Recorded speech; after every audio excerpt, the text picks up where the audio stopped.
We're going to continue with what we started last week, discussing these transition metal complexes. We're going to pick up today and build off of what we did before.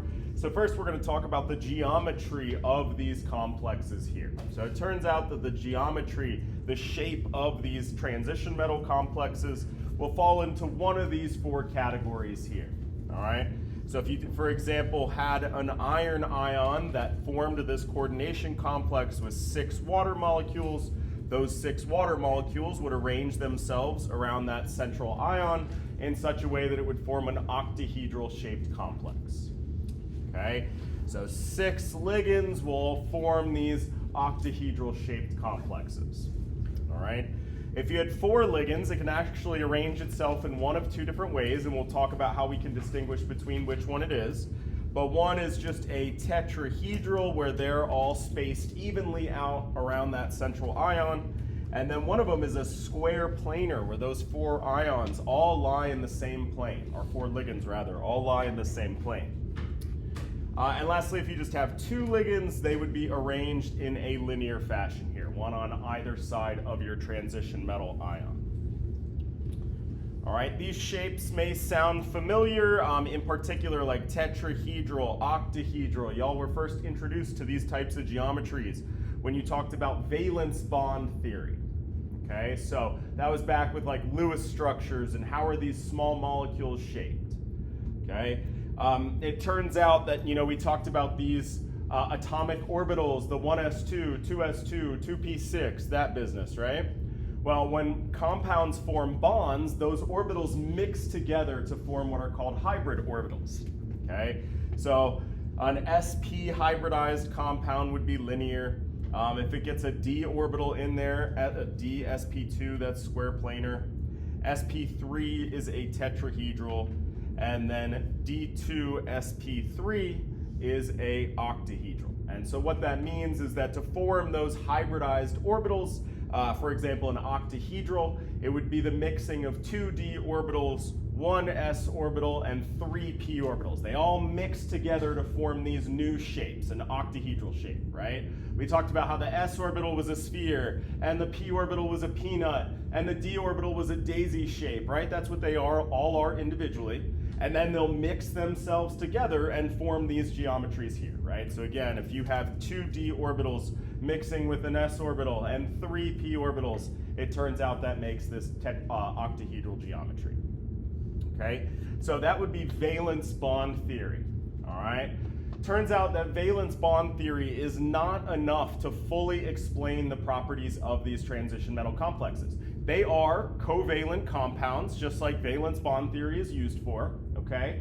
But valence bond theory itself kind of falls a little short in explaining all of the properties of these complexes. All right, so in particular,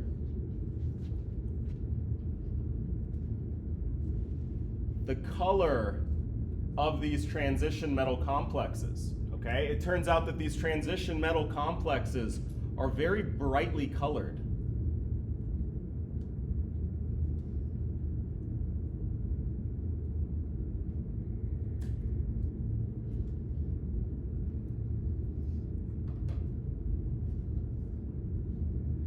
This is pretty unique for a covalent compound. If you work in like an organic chemistry lab where you deal with a lot of covalent compounds, you see that they are all very boring looking. They're clear, colorless liquids or gases that are clear and colorless. I mean, there's not like a lot of bright colors going on in an organic chemistry lab. But these transition metal complexes, they actually do form these really, really pretty, you know, solutions. They just all sort of vary in color. All right, so this valence bond theory fails to explain that. Uh-oh, I lost my page.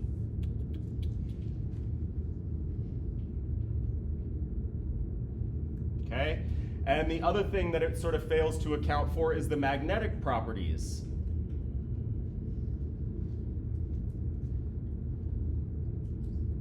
of these complexes. Many of them interact with magnetic fields, which is something that's pretty normal for metals, but very abnormal for covalent compounds. Okay, so we got these two main things that, like, if we treat these complexes as pure covalent compounds, we fail to explain, all right? So what we have is this sort of additional theory that we're going to tack on here, what's called crystal field theory.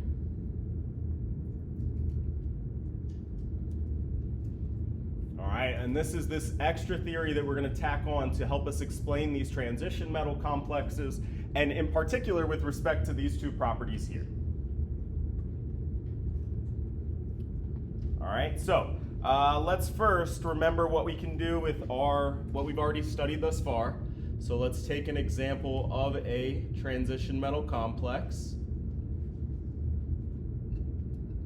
Okay, this would be hexa, aqua, titanium, 3, right? That was one thing we learned how to do last week, is to name these complexes. Okay. We also talked about how we can get the oxidation numbers. So everybody take a second and figure out what the oxidation number of this complex is.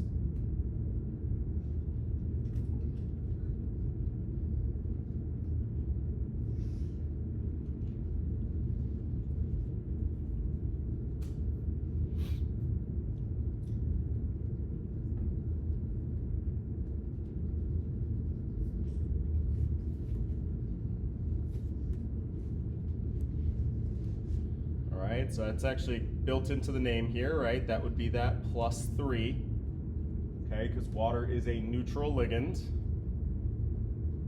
All right, now there's another thing that we want to be able to get from this formula here, what we call the coordination number.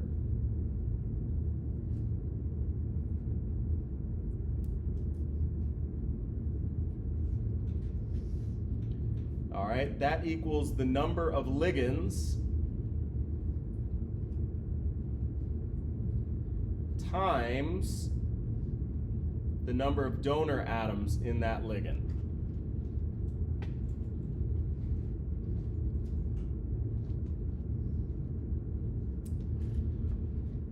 If we go back to our constants page here for this chapter,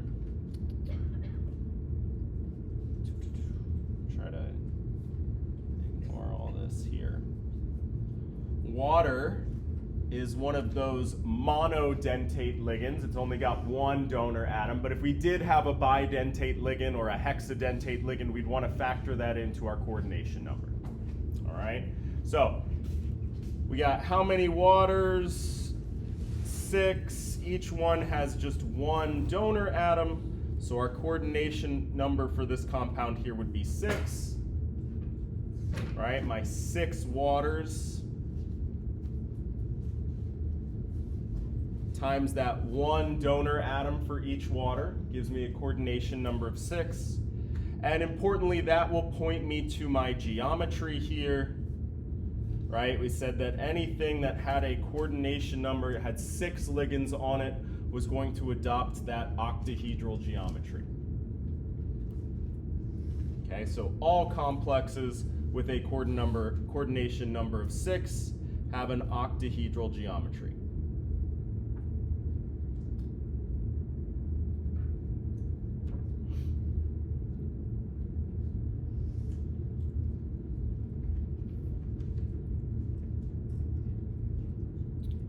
All right, so then one more thing that we want to build before we move on here is we want this electron configuration for our titanium ion. All right, we got to know its electron configuration here. So again, this is a titanium 3 ion. It's got an oxidation number of 3.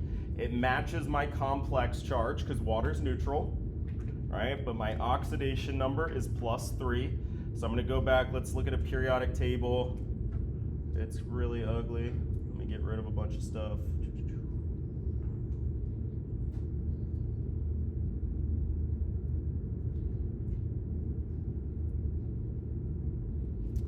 Okay, so those are all those little markings that we had. Make sure that you can get your electron configuration from a blank periodic table, right? This is what you'll be given on your exam here. So you want to be able to look at it and figure out what your electron configuration is. We can do a neutral titanium atom, but really what we're going to be interested in is the titanium-3 ion. So everybody take a second and do the electron configuration for these here.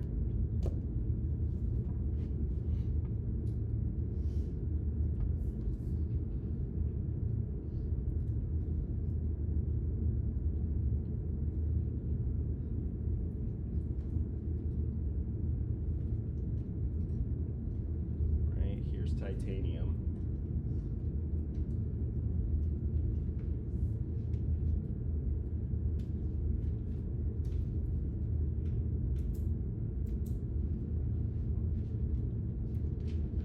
All right, I'm gonna go ahead and be lazy and use that noble gas abbreviation. So I just gotta go to the next smallest noble gas, right? So titanium is gonna be whatever argon is, but then I have to add on these two 4s, and my two 3d electrons, right? This right here is the 4s block, and this right here is 3d. Remember, we start numbering our d block with 3. Cool, so then to get that titanium ion, I'm going to have to remove electrons from this electron configuration. I'm going to take the 2 away from my 4s orbital, right? We take from the s orbital first, and then if there's anything left over that we need to take, it'll come from the d orbital. So titanium-3 is argon plus 3d1.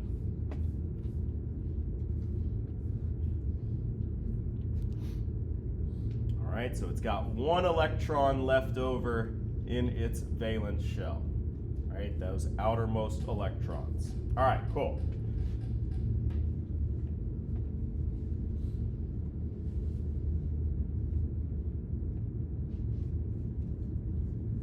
Okay, so from our complex formula here, importantly, the new bit is we got our coordination number, and that tells us what our geometry is, right? Anything that has 6 ligands, a coordination number of 6, is going to have that octahedral geometry. All right, so we haven't actually done any crystal field splitting theory here, so let's just talk about this real quick.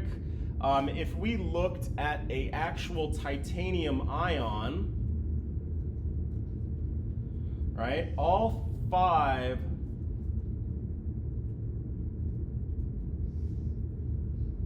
actually, I gotta take a step back.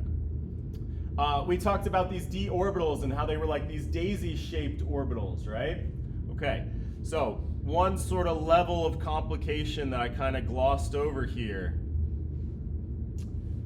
is that the d orbital actually consists of 5 like suborbitals is what they're called, all mixed together, right? So it's got each one of them is one of those daisy shapes, just kind of oriented in space differently, right? So one's faced this way, the other's faced this way, there's one diagonally shaped, one in the horizontal direction, right? So we got all these daisy-shaped orbitals. So a d orbital is actually composed of 5 of these daisy shapes, kind of all mashed together.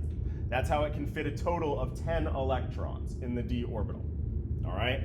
There is one oddball here that does not follow our daisy shape. I don't know, I don't make the rules, all right? But it turns out that one of the d orbitals is actually more like a peanut-shaped p orbital, but then it's got a little ballerina donut around the middle of it there, all right? So a d orbital is actually composed of these 5 suborbitals here. Again, those daisy shapes and then the one oddball, okay?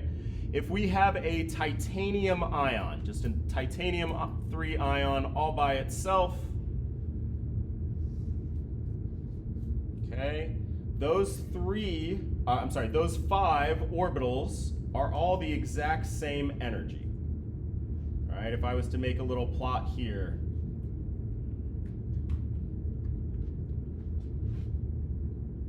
of energy, And these are my 5d suborbitals here.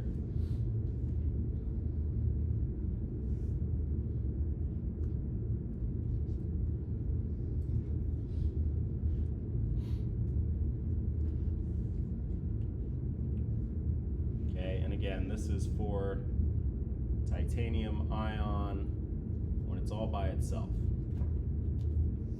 Okay?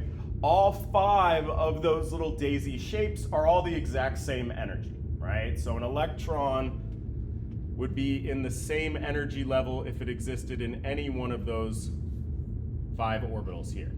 We have names for them, okay? You don't really have to have them memorized or anything like that, but they are named for the sort of geometry of those orbitals, right? Again, they're just kind of oriented in space differently.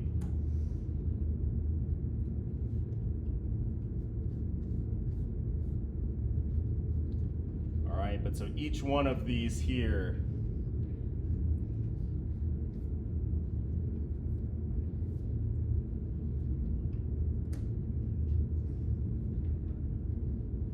are all the same energy. Okay, so now if I'm going to fill in my diagram here with the proper number of electrons, there's only this one electron left over in my titanium ion. And so we would represent that as an arrow in my configuration here. Okay, so this is that one electron in my 3d orbital of the titanium ion.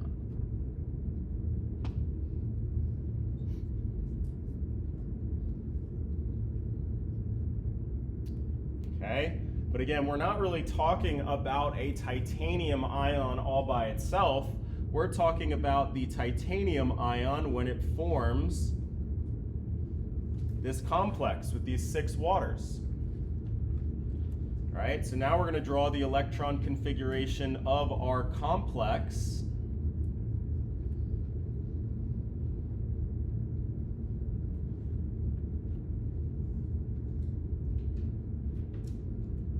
And this is where this crystal field splitting business comes into play. All right, so crystal field splitting.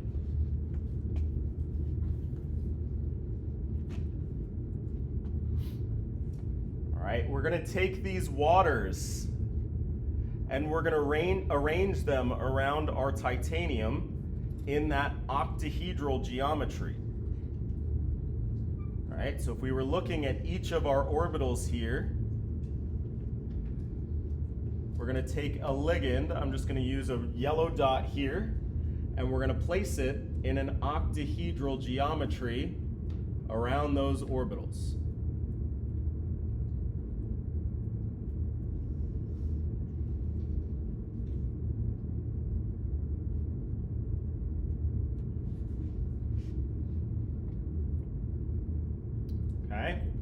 So, for some of those orbitals, let me make these a little smaller so it's a little clearer.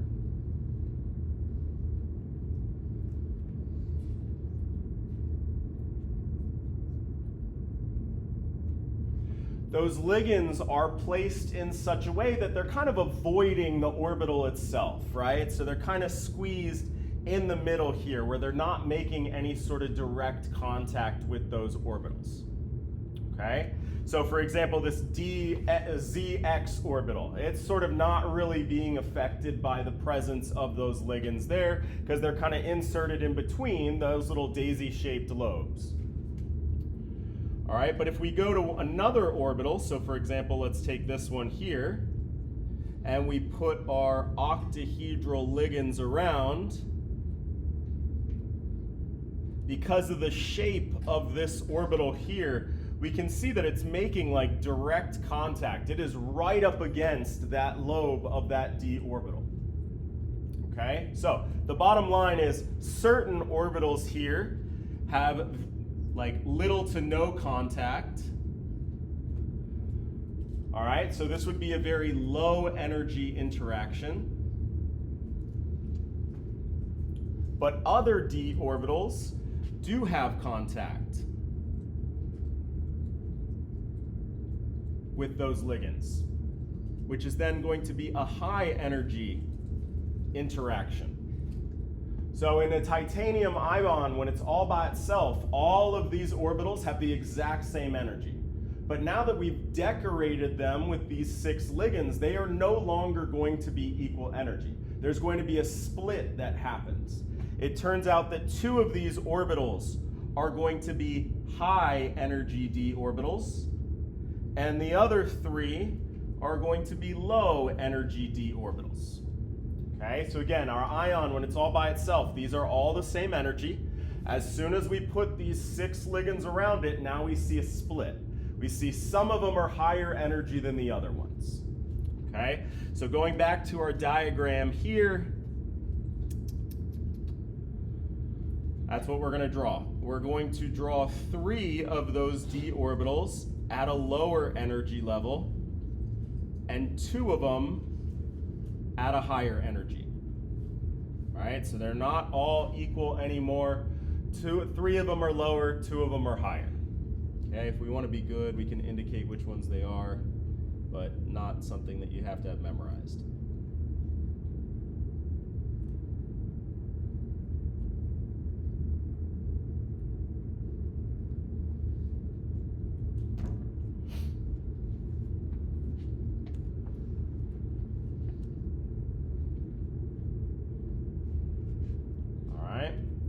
So if I'm going to fill this diagram in now with my electron, you start at the lowest energy orbital, and I only have that 1 electron to put in there, right? We figured out our electron configuration was 3d1, so there's only 1 electron that's going to live in that diagram there.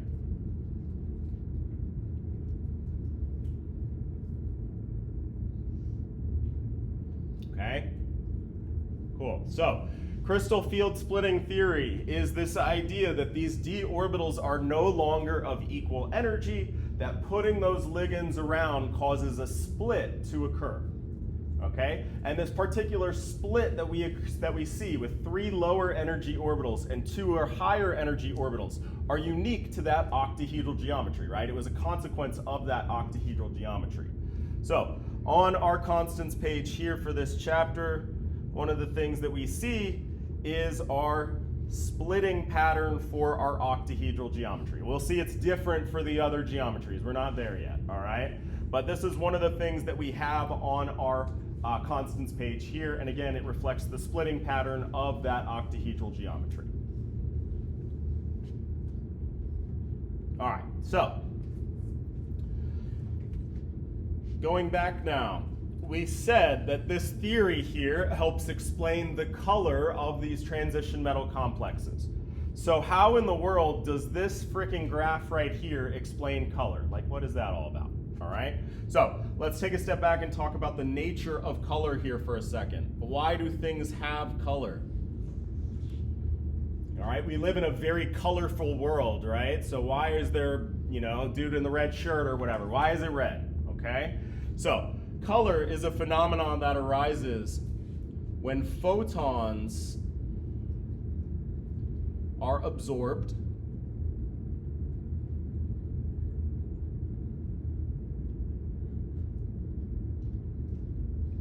okay? So it turns out that white light is a mixture of all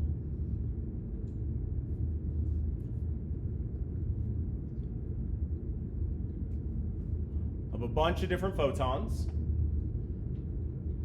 okay?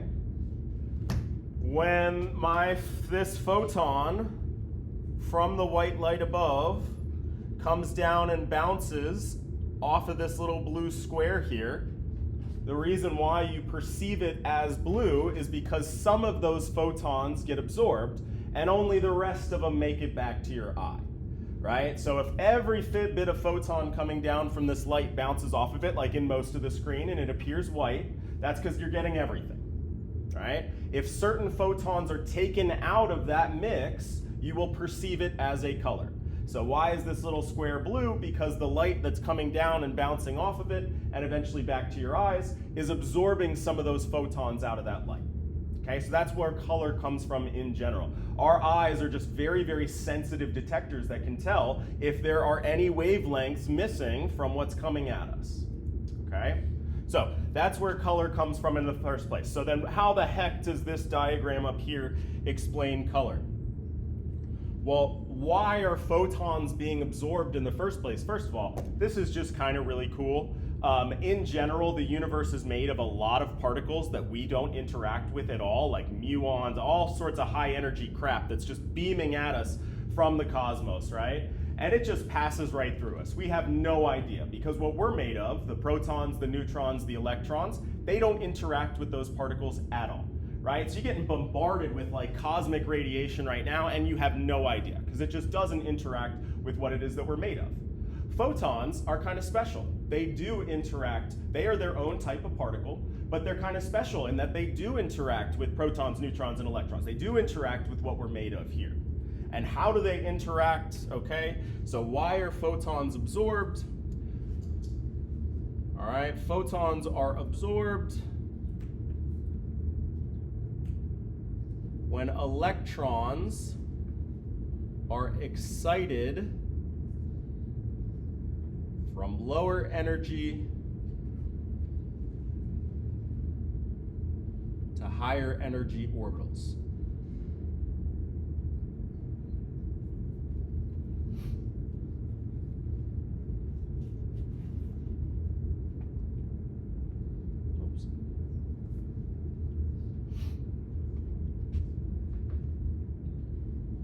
Okay, so what do I mean by that? Here we have an electron. It's in this lower energy orbital here.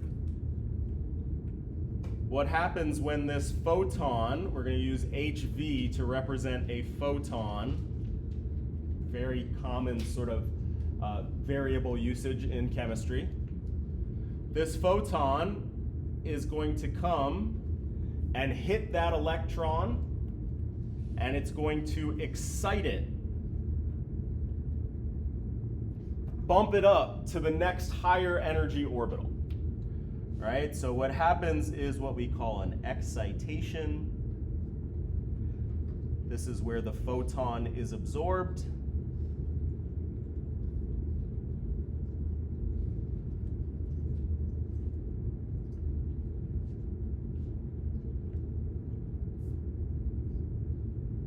All right, and so what happens when that beam of light comes, it takes this photon and kicks it up to this higher energy orbital. Right, so this is this excitation event that's happening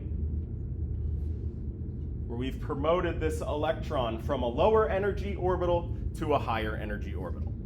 Right, and how did it do it? It did it by absorbing that photon. Okay, so why do these transition metal complexes have these bright colors? Because they're able to absorb photons, right? That's what it means to have a color associated with you. You're absorbing photons.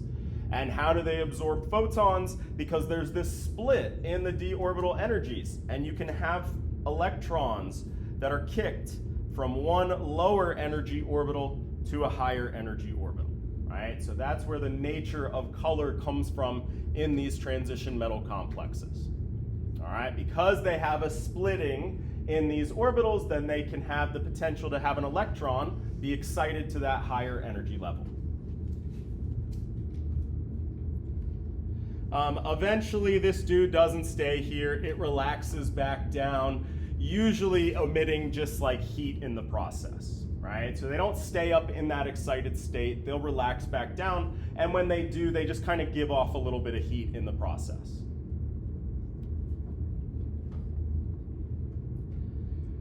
All right, so exciting stuff. What's even cooler is that we can actually use this phenomenon to measure this difference in energy here. Okay, I don't know why, because we usually reserve delta for differences here, but delta is our symbol that we use for what's called the crystal field splitting energy.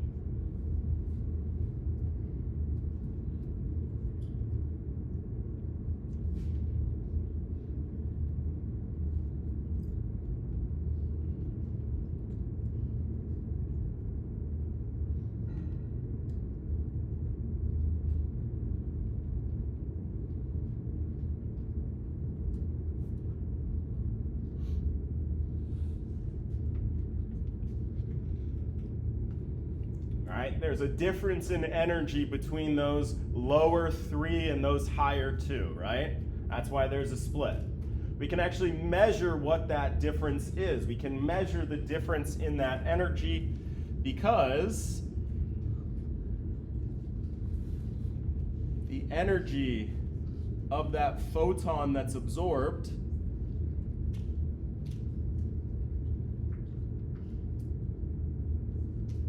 is equal to that crystal field splitting energy.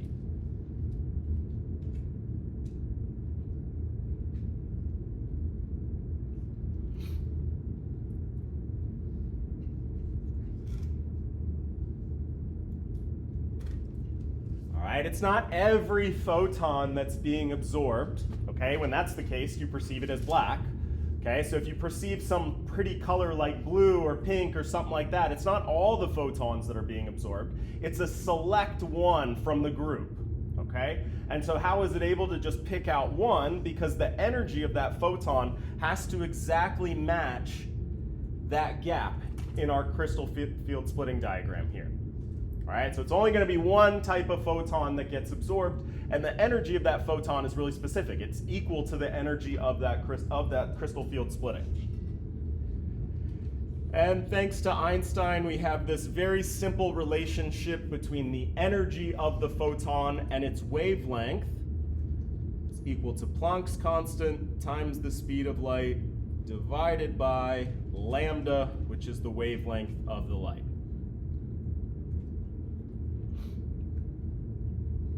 So in these experiments, what you do is you measure the photons that are absorbed by this complex, and based on the wavelength of those photons, you can calculate your crystal field splitting energy.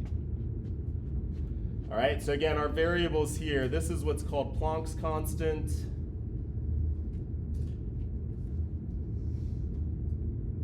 C is the speed of light. And lambda is the wavelength of that complex. I'm sorry, of that photon that's absorbed by the complex.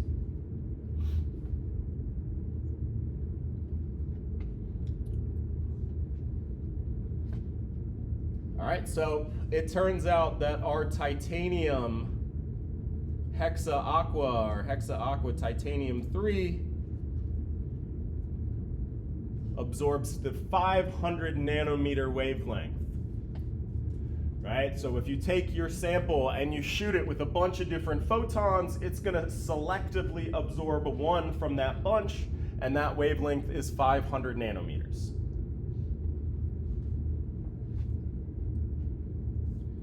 All right, so now we're going to use this equation here to figure out what the crystal field splitting energy is in that complex.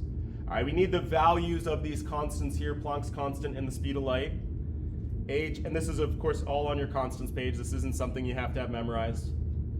6.626. Super teeny tiny number for Planck's constant. And the units are joules second. So that's 6.626 times 10 to the negative 34. And then light moves at 3 times 10 to the 8 meters per second.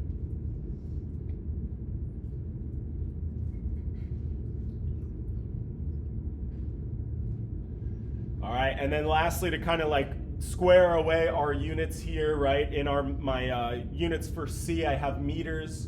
Wavelengths of light are measured in nanometers. That's the convenient sort of unit for those.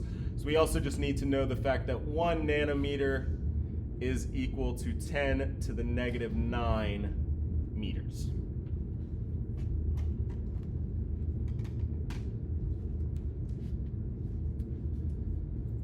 All right, so then punching this into this formula here, the energy of the photon is going to be that Planck's constant, 6.626 times 10 to the negative 34. Let's be good and keep our units in here as well so we can see how that squares out. Times the speed of light, meters per second. divided by my wavelength, divided by that 500 nanometers. All right, but again, just note that your nanometers is not going to square with meters in your denominator unless you, in your numerator, unless you do your conversion. 1 nanometer is 10 to the negative 9 meters.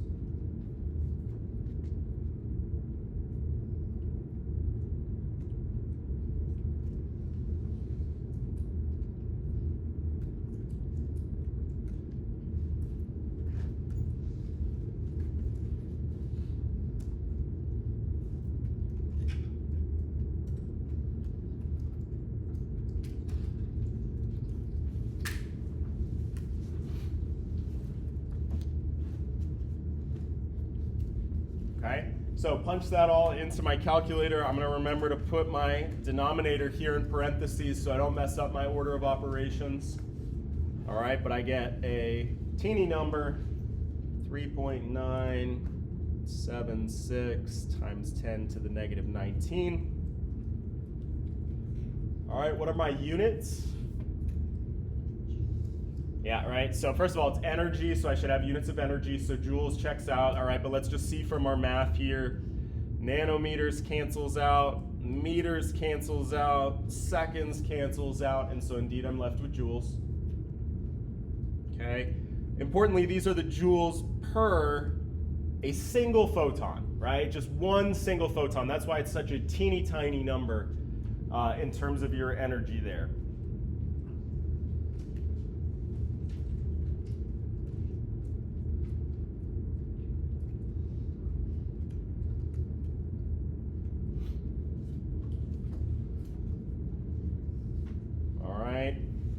A pretty normal way to express this, you could leave it in joules for a photon, but typically we would do joules per mole.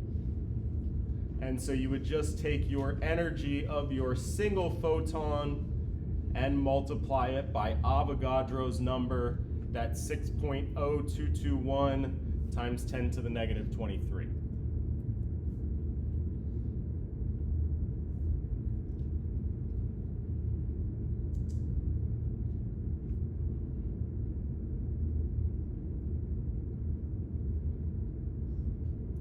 So I'm just going to round this off at 3 sig figs here.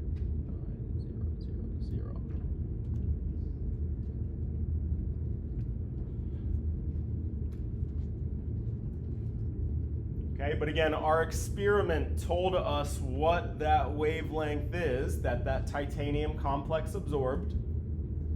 Right? And from there, we can use Einstein's relationship, or the energy of that photon is the Planck's constant times the speed of light divided by the wavelength, all right? And importantly, that tells us then the crystal field splitting energy in our complex, right? So the energy of this photon, why we care about it is because really it's equal to that crystal field splitting energy.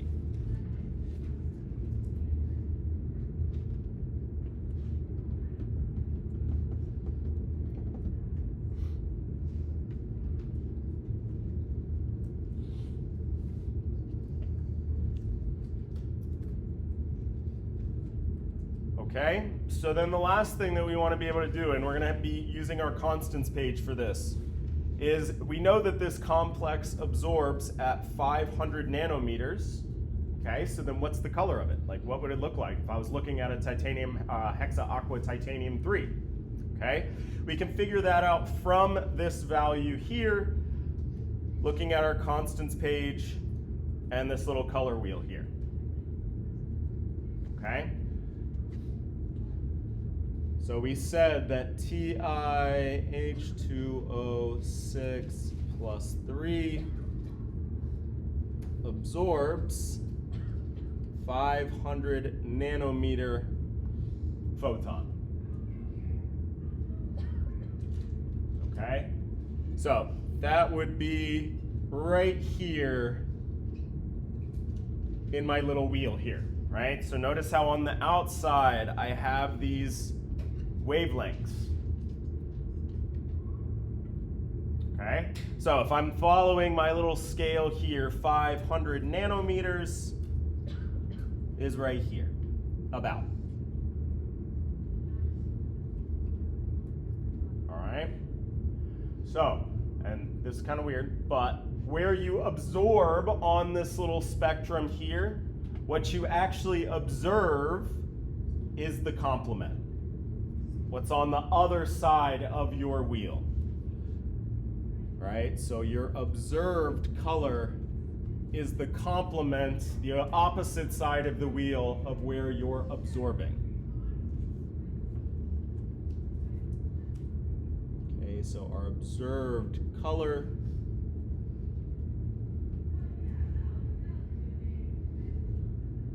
is the complement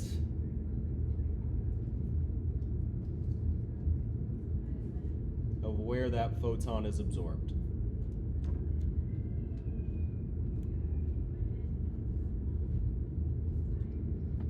All right, so based on my little color wheel here, I know that this complex is going to be red.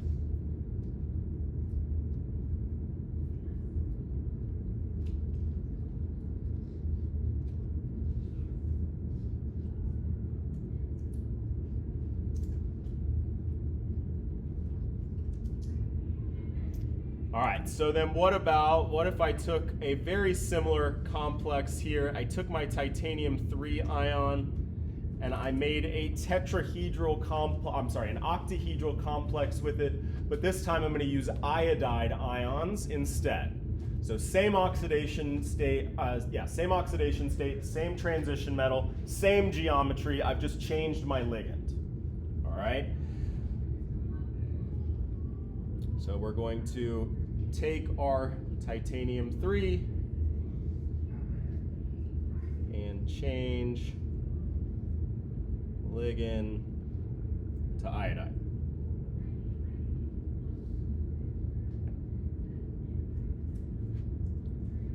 And I want to know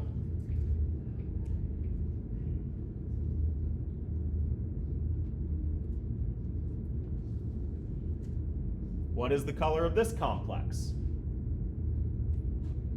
All right, obviously if I had the photon that it absorbed in, I would be able to find that pretty easily. All right, but we're going to have sort of another way that we can qualitatively compare these two complexes here. All right, let me clean this up real quick. We don't need to talk about this right now.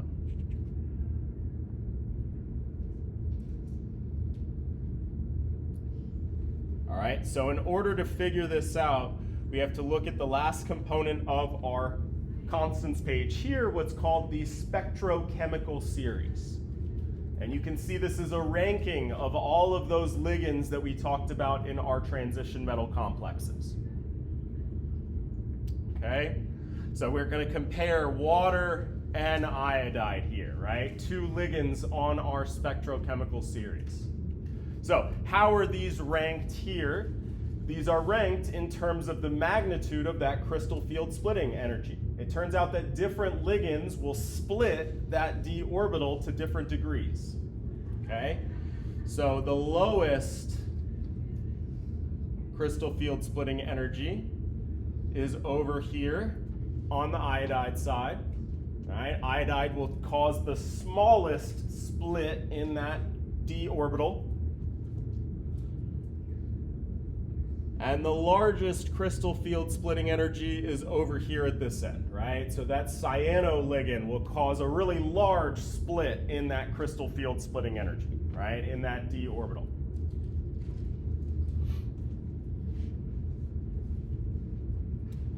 All right, so what our spectrochemical series here is showing us is that the delta for that iodine is going to be less than the delta, than the crystal field splitting energy for water.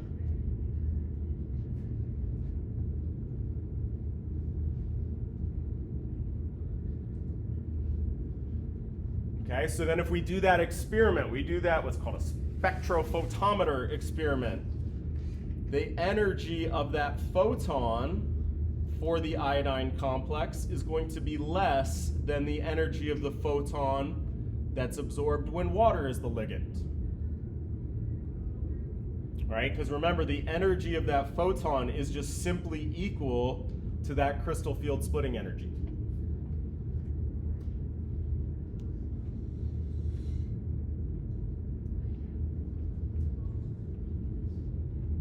All right, so if we look up here, these are my little wheel here is not in the energy of the photon, but that wavelength of absorption. All right, and so then the last thing we want to note here, if we look at this formula carefully,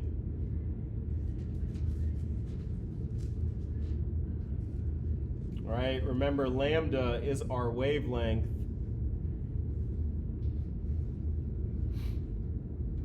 But it's sitting in the denominator of this formula here, right? So these two values, Hc is just a constant, it's just a number, right? My variables here are my energy and my wavelength. They are inversely proportional to one another, right? So energy and lambda are inversely proportional.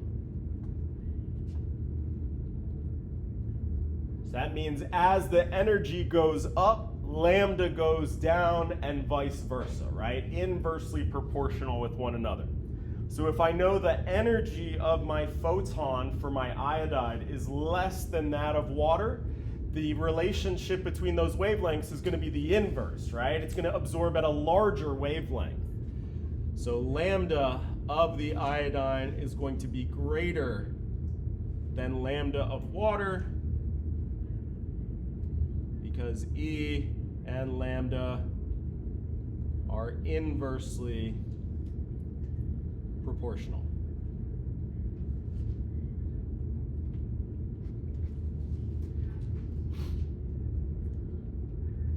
Okay, so I can't get an exact number for what this wavelength is going to be. That's not the type of thing that I can answer with this problem here using this spectrochemical series. What I can simply say is that the wavelength of absorption is definitely going to be greater than 500 nanometers.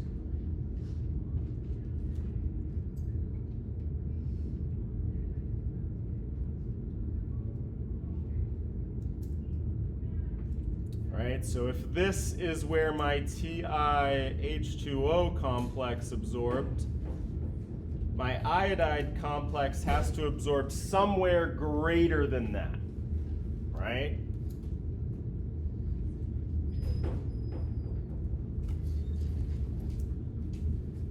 Which, my bad, I didn't realize what time it is.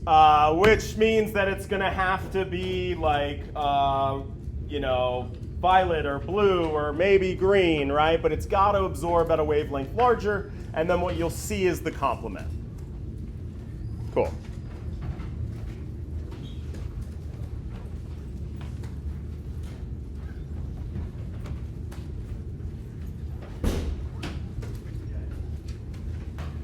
All right, we'll finish this up next time.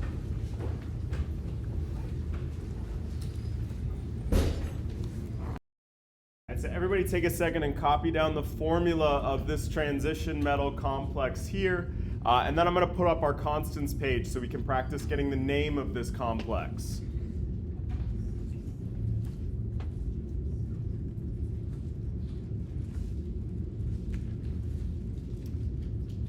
All right, and three pieces of information that we should get here, be able to get from our formula: the oxidation number of our transition metal in this complex, the coordination number of this complex, and then finally the name with the help of our constants page. So again, just take a second to copy down this formula, and then I'll put up that constants page so we can get our name.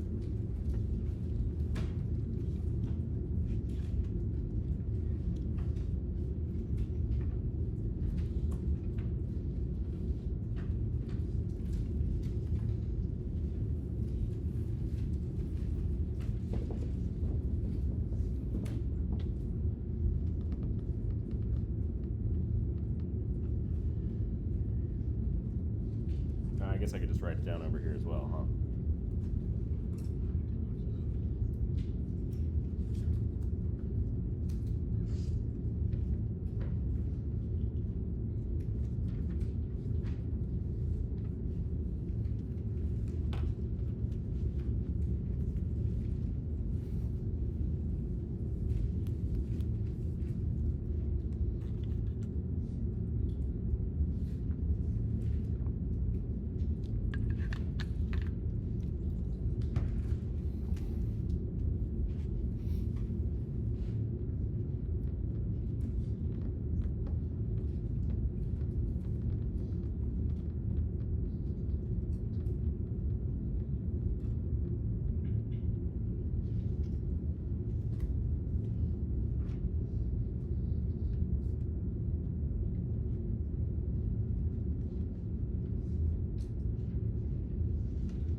remember when we're putting our name together, and I didn't even really mean to do this, but isn't it convenient that it's actually organized on our constants page in this way?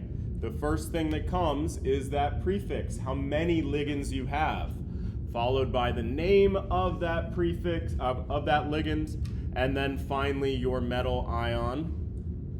Okay, so this would be, if we look at the chlorine here, that's a monodentate ligand. So we're just gonna look in this column here. All right, we got 6 of them, so my prefix is hexa.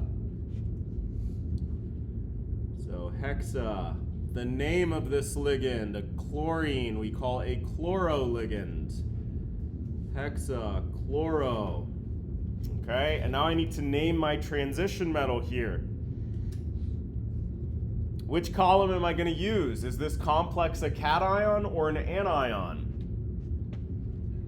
It's an anion. It's got a negative charge associated with it, so I'm going to use my anion name for this transition metal. So it's not iron, it's got a fancy anion name, ferrate. So hexachloro, ferrate, and then what's that last part of my name that I need? Not just simply the charge of the complex, but the oxidation number of this transition metal, right? So we got to do a little math here. I know that my charge of my iron plus those 6 chlorines gets me to that net charge of -4. I don't know what the iron is, but I know that each of these chlorines is -1, right? So what -6 gets me to -4? I can rearrange and find that my iron is going to be +2. All right, so to finish off my name here, this is hexachloroferrate 2.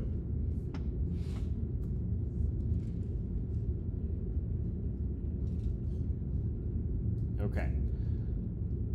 So we got the name, we got our oxidation number, okay? And our oxidation number is going to be important not only to name the compound, but eventually what we're going to do next is we're going to get the electron configuration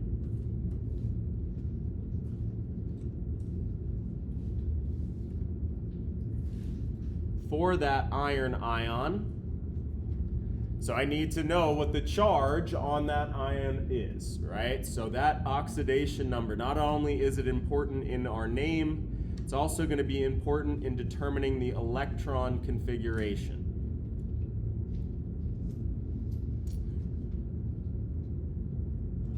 Okay, my coordination number. This is the number of ligands times the number of donor atoms. All right, we said that chlorine was a monodentate ligand, so it's only got 1 donor atom, and I got 6 chlorines. So my coordination number here is 6. Okay, and remember my coordination number is important because that's going to point me to the geometry of my complex here. A coordination number of 6 is an octahedral geometry. And honestly, the only geometry we've talked about at this point, right? We'll introduce the other ones here today. We're still focused on these octahedral complexes. All right, so before we can go forward, let's take a second and get the electron configuration of that iron 2 ion. And again, I know I'm looking for iron 2 because of that oxidation number. All right, so I'll put up that periodic table. Ignore all that.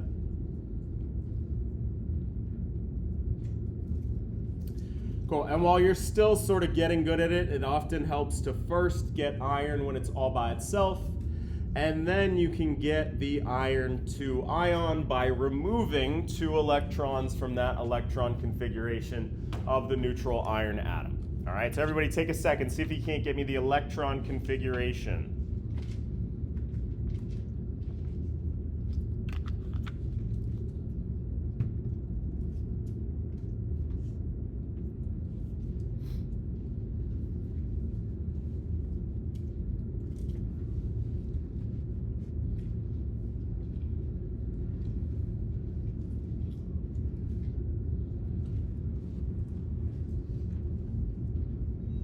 find iron on the periodic table, lives right there. Right, from its position, I can get my electron configuration.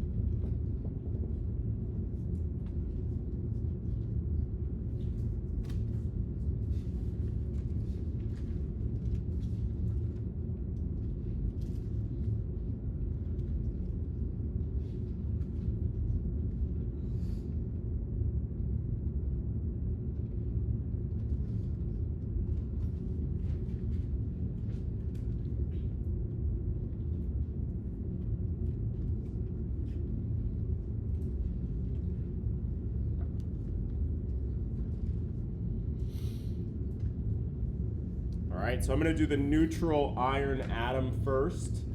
Okay, iron's living in that D block, and that very first row of the D block is the 3D row. That's how we start counting our D blocks, starting at 3. Iron is element 1, 2, 3, 4, 5, 6 in that 3D block. So that means the very end of my electron configuration is 3d6. So what comes right before that? This is now the S block, and it's 1, 2, 3, 4, the 4s row. So now it's got a full 4s. And now if I go back, I'm at my noble gas, so I'm just going to be lazy and use my noble gas abbreviation here, where I say insert whatever the electron configuration for argon is, and then tack on that 4s2 3d6 to get iron. Okay, so now to get my iron ion, I got to take electrons away from this electron configuration of my neutral iron atom. And since it has a positive 2 charge, I'm going to take 2 away. Let me get rid of all this here. Okay, and remember we take first from those S electrons, and then if there's anything else we need, we'll pull them from the D. But actually, because it's just got that +2 charge, I'm all done once I remove those 2 S electrons, right? So my iron 2 ion is going to be the electron configuration for argon plus 3d6.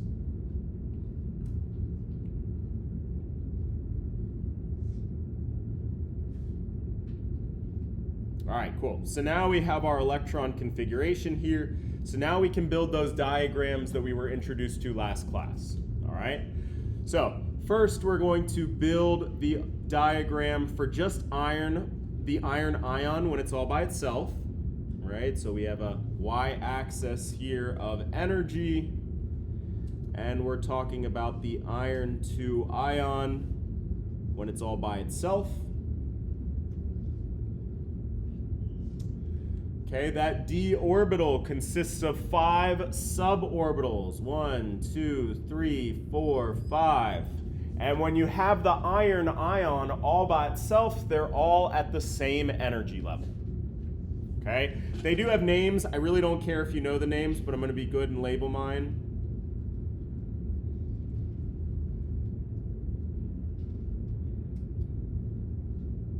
They just correspond to the geometries of those orbitals.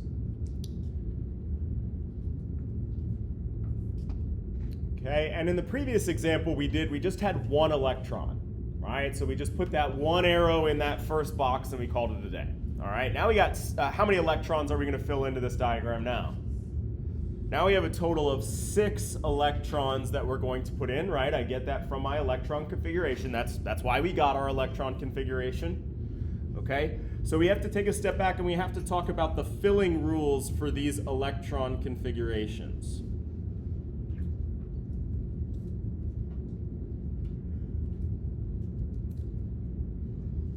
Okay, each box, each of my suborbitals can hold only 2 electrons.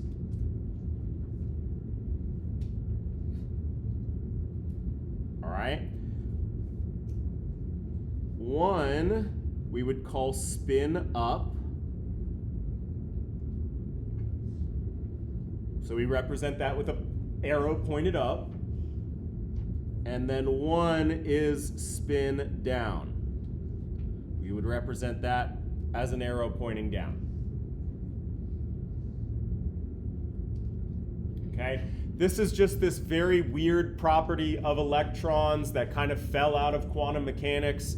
It turns out that electrons have this property called spin. They're kind of spinning around like tops as they're traveling through space. Some of them spin one way, the other ones spin the other way. Okay? 2 electrons can fit in a single suborbital, but they gotta have opposite spins in order to be paired up. All right? The other thing that we're going to do when we fill in this diagram here is we're gonna first half fill all of our equal energy orbitals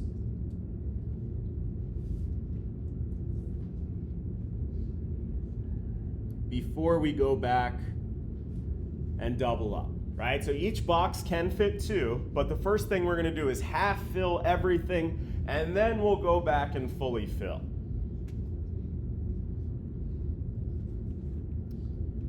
All right, so to be clear, everybody look up here for a second. Watch me fill in this diagram here. What do I mean by that?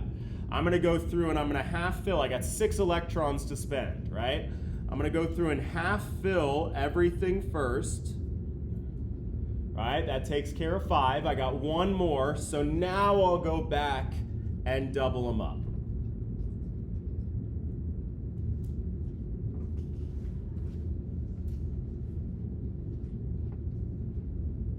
Okay. But of course, we're not talking about the iron ion alone. We're talking about the iron ion when it forms a complex with these 6 chloros. All right, so now I want to do the same thing again before this complex. And remember, the whole shtick here is that when we decorate this iron ion with those ligands, those d suborbitals no longer remain at the same energy. There's going to be a split, what we call a crystal field splitting in the energy level of those d orbitals, d suborbitals.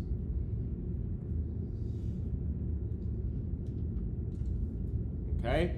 And so what does that look like, this splitting pattern? This isn't something we have to have memorized. It's going to be a part of our constants page here. For an octahedral, we have 2 higher energy suborbitals and 3 lower energy suborbitals, right? So these 5 split such that 2 are high and 3 are low.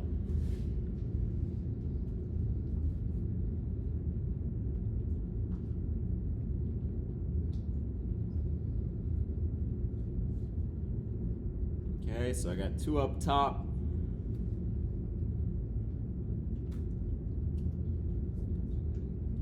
Three down low. All right, again, if I'm good in labeling these, which you don't really have to worry about, but just for the sake of being good.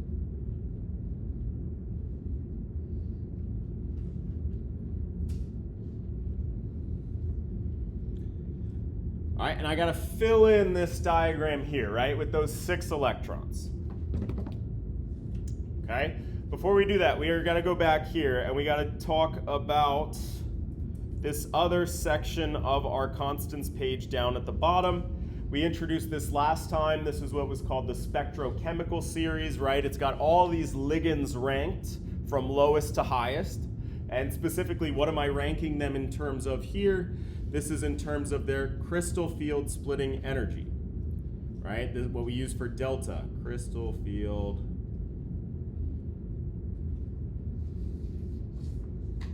splitting energy. Okay, just to remind y'all what that crystal field splitting energy is the difference between the energy of these 2 suborbitals, these 2 layers of suborbitals here, right? My d orbitals split. What is the difference in energy between those layers? So my ranking here is from lowest crystal field splitting energy to greatest crystal field splitting energy. Okay, so it turns out that that gap is going to be much larger if your ligand is a cyano group than it is if it's a chloro group, for example, what we have here. All right, and in particular for octahedrals, we actually kind of have a little bit of a cutoff right here in our spectrum. Okay, and this is also on your constants page here, but where that cutoff is, all right? But these ligands down here, we call these high spin ligands. Whereas on the other side of our cutoff, we call these low spin ligands.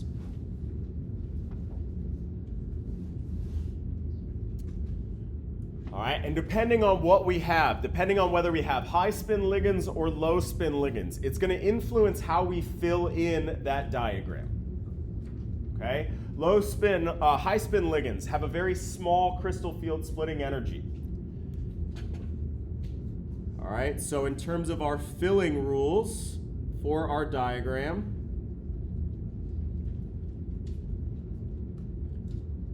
we're going to half fill all of our boxes of our suborbitals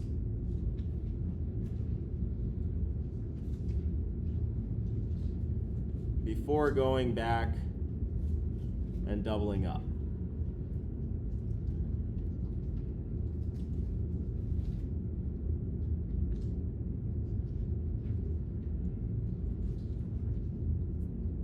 All right, so we have high spin ligands and low spin ligands. Chloro is a high spin ligand.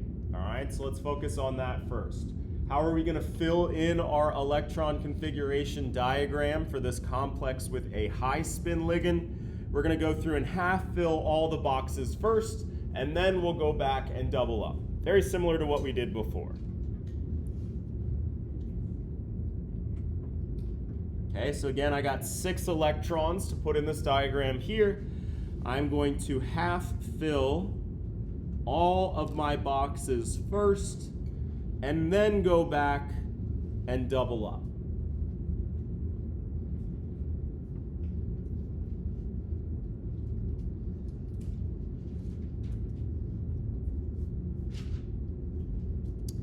All right, so this would be my electron configuration diagram for this, what is it, hexachloroferrate 2 complex here.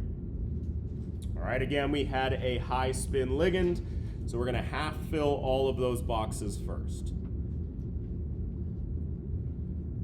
All right, so now let's take this exact same iron 2 ion. Okay, we're going to form a new complex with it though. We're going to instead use one of those low spin ligands. Same iron ion, same number of electrons to fill in our diagram, right? The only difference is we're going to change our ligand.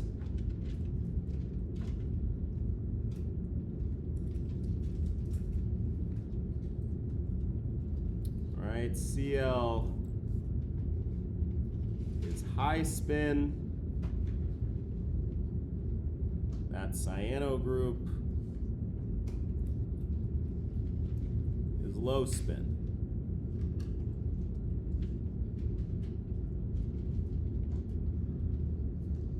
Get rid of my electrons here.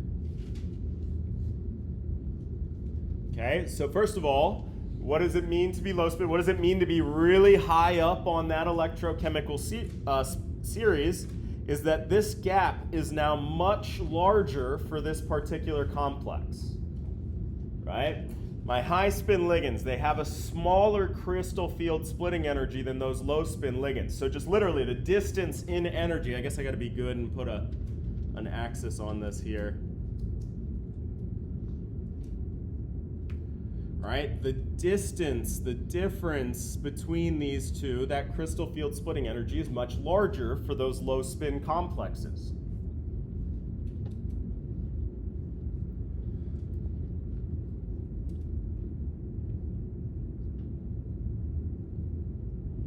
All right, so that's going to change how we fill in this diagram here. For high spin, we half filled everything, right? Then we went back and doubled up. For low spin, we're going to first fully fill the lower energy boxes before moving on to the higher energy boxes.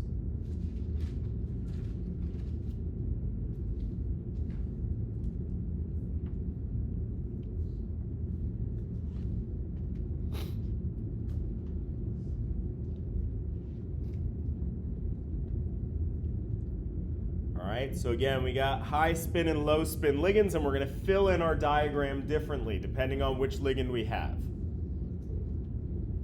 The high spin ligands have low crystal field splitting energies. The low spin ligands have high crystal field splitting energies.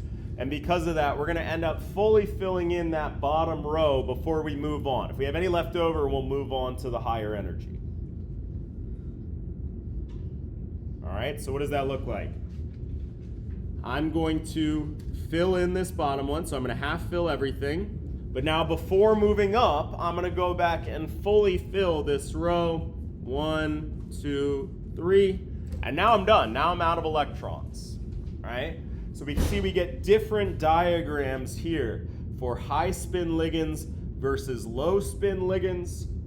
Okay, where does this term come from? Our high spin ligands tend to produce complexes that have lots of unpaired electrons. Right, we got 4 unpaired electrons in that high spin complex, and we got none in that low spin complex. All right, so that's where the terms high spin and low spin come from.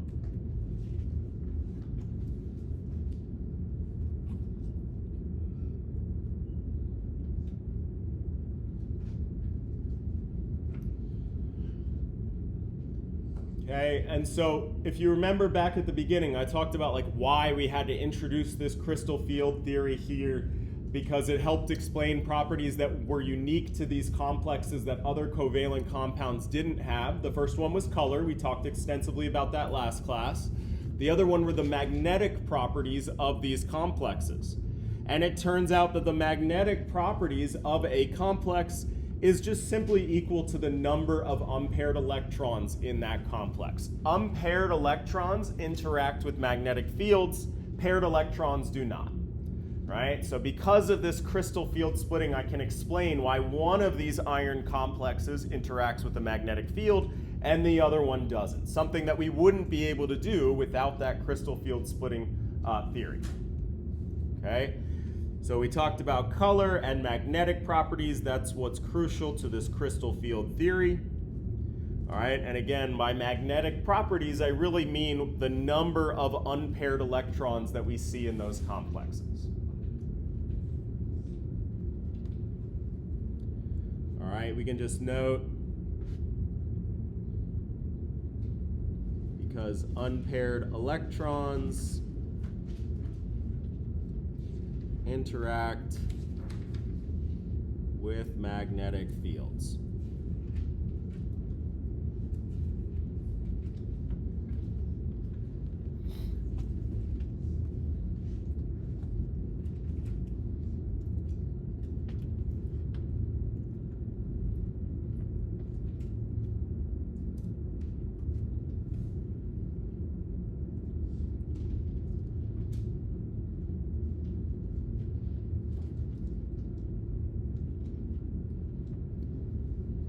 Okay. Cool. All right, so again, oh, whoops, that's not us. All right, we have high spin ligands and low spin ligands. The difference is that difference in the crystal field splitting energy. and that then corresponds to how we fill in these diagrams. High spin ligands, we're going to half fill everything first, which is going to result in a lot of unpaired electrons. And then for the low spin ligands, we're actually going to fully fill that bottom energy level before moving up, which will lead to not a lot of unpaired electrons. That was octahedral, was any time you have a complex with a coordination number of 6. But we have some other geometries here. Specifically, we're going to focus on the square planar and the tetrahedral. Okay? Both of these have a coordination number of 4. Right? So we're going to have to learn how to distinguish between these two. For right now, when we're starting out, you're just going to trust me that this is a tetrahedral complex.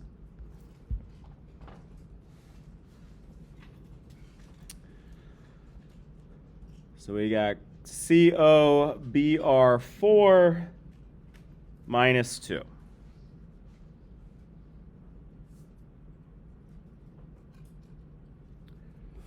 All right, and from this formula, we should be able to get the oxidation number and the coordination number.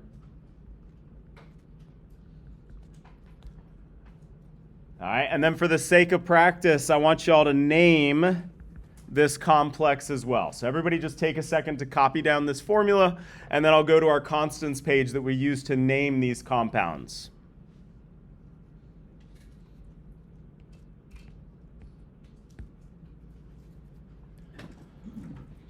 All right, so COBr, oh, I guess I can just copy it over.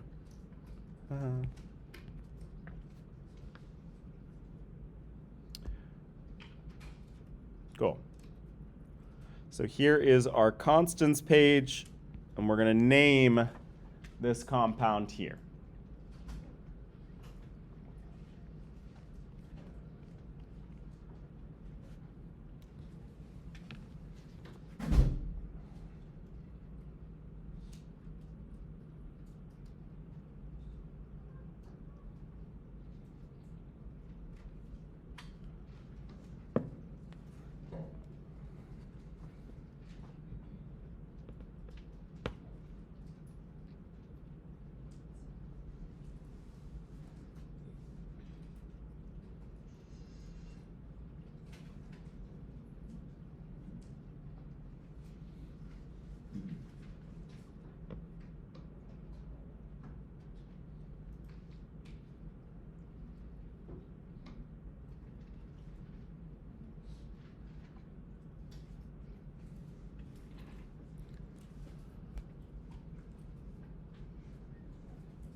All right, look, so I didn't even mean to, but isn't it convenient that the order that these are on our constants page is the order that they should appear in our name? First, the prefix that tells us how many of each ligand we have, then the name of the ligand, and then finally the name of the metal ion, right? So just like it is in order on our constants page. So in this case, I have 4 of those bromines. Okay, bromine, we can just note, is a monodentate ligand. It's only got 1 donor atom. So I'll look in the monodentate ligand prefix. 4 is tetra. Okay, so tetra. The name of that bromine ligand is a bromo. So tetra, bromo. And then when I get to my metal ion here, all right, my metal name, which column am I going to use? The one on the left or the one on the right? The one on the right, because this is an anion. It has a negative charge, so it's not cobalt, it's cobaltate.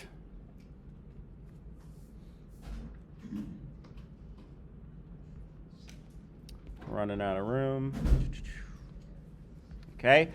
This name is not quite done yet. I still need the oxidation number on the end here.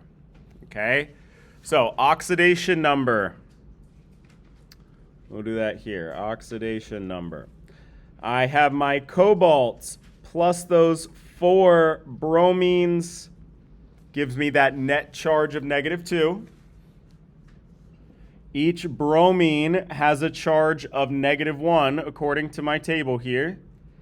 So CO plus 4 times -1 is -2. All right, so what -4 leaves me with -2? Okay, I can rearrange here. My cobalt must be +2. So tetrabromocobaltate 2 is our transition metal complex.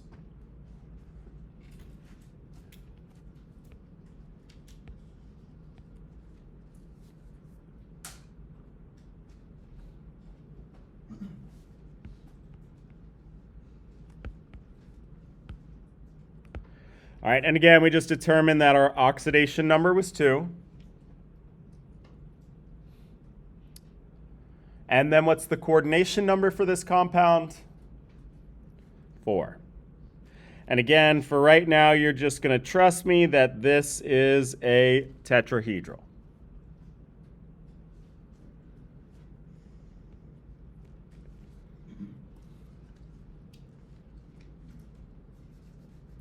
All right, so that coordination number is important for determining the geometry. All right, that oxidation number is important because it's built into my name, and I can definitely ask you the name of the compound, but also because we need the electron configuration for this ion, all right, for my metal ion. So the next thing we need is the electron configuration for the cobalt-2 ion.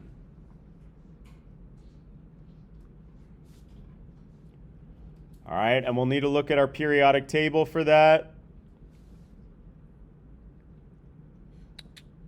Oh, ignore that.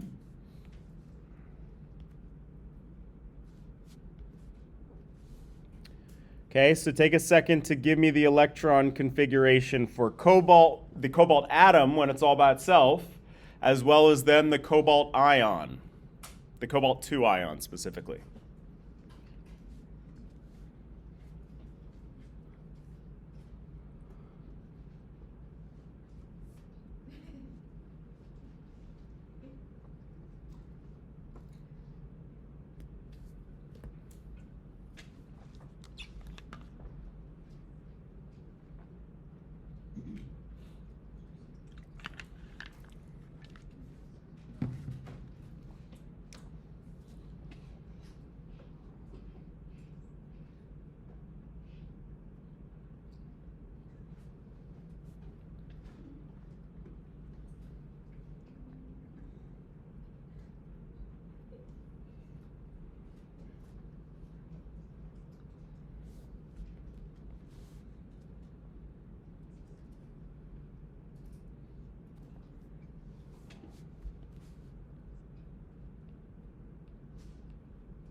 All right, so cobalt lives in the D block. And remember, we start numbering our D block at 3. So this is the 3D row here. Cobalt is element 1, 2, 3, 4, 5, 6, 7 in that 3D row. So the last orbital in its electron configuration is 3d7. Okay. Now I got to include what's before that. This right here, this is now the S block. And this would be the 1, 2, 3, 4 S row. So 3d7, 4s2. And then if I move on to what's in front of that, I get my noble gas, so I can be lazy and do my noble gas abbreviation. AR, boom. Okay, so then in order to form the cobalt-2 ion, I got to take my cobalt atom and remove 2 electrons, right? And we're going to remove from the s orbital first, and then I'm done. I only needed to take 2 out of there. So my cobalt ion is going to be the electron configuration for argon plus 3d7.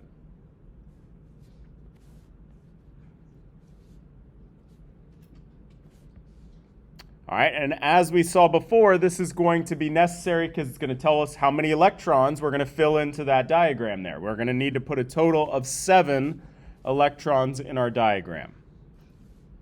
All right, so let's go back here. Now we got our electron configuration. Cool. Okay.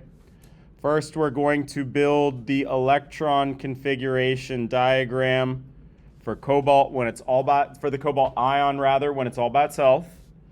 All right, so this will be cobalt 2 when it's alone. And when cobalt's all by itself, what's the energy of all those d orbitals? These d suborbitals, I guess. They are all going to be equal energy, right? When you just have a cobalt ion, all 5 of those are the same. Okay, so everybody take a second. Remember our filling rules. Fill in this diagram with these 7 electrons.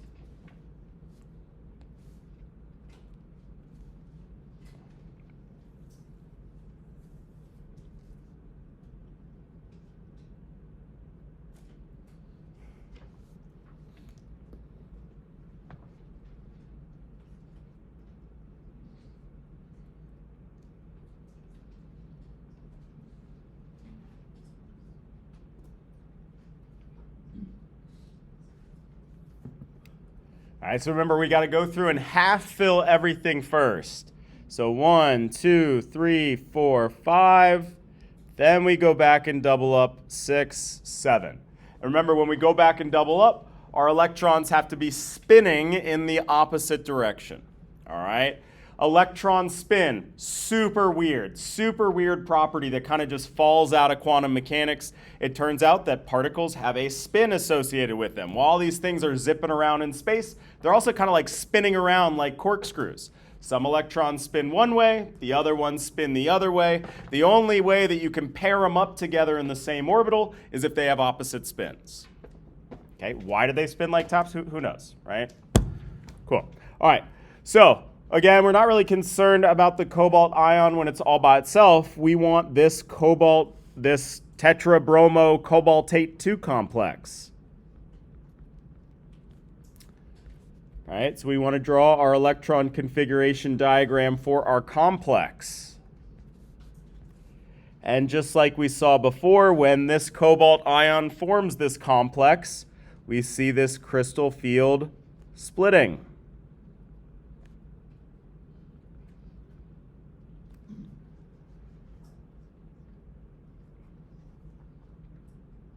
All right, but we talked a lot about octahedrals. This is not an octahedral, this is a tetrahedral. So we're going to go to our constants page, and we're going to see that our tetrahedrals have the following crystal field splitting pattern. They have 3 higher energy orbitals and 2 lower energy orbitals. Okay, so we see a different splitting pattern depending on the geometry.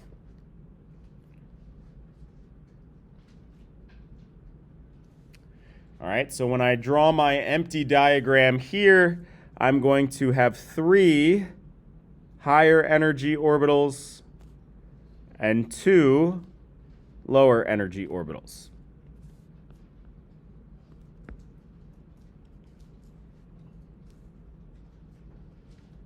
All right, but how are we going to fill this diagram in, right? That's what we had to do last time.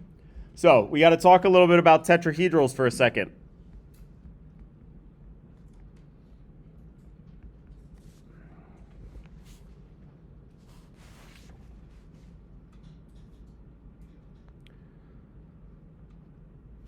All right, so for a tetrahedral, again, we have these 4 ligands. right? So we have fewer ligands than we do for our octahedral complex.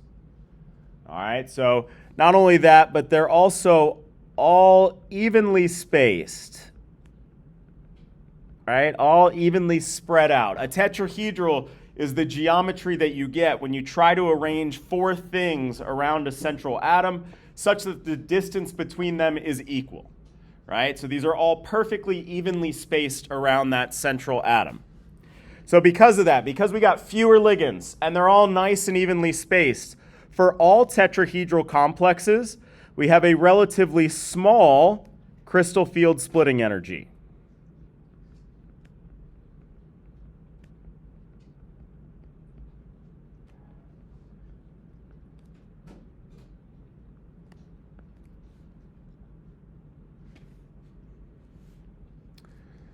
All right, and because that crystal field splitting energy is small for all those tetrahedral complexes, our tetrahedral complexes are going to be high spin regardless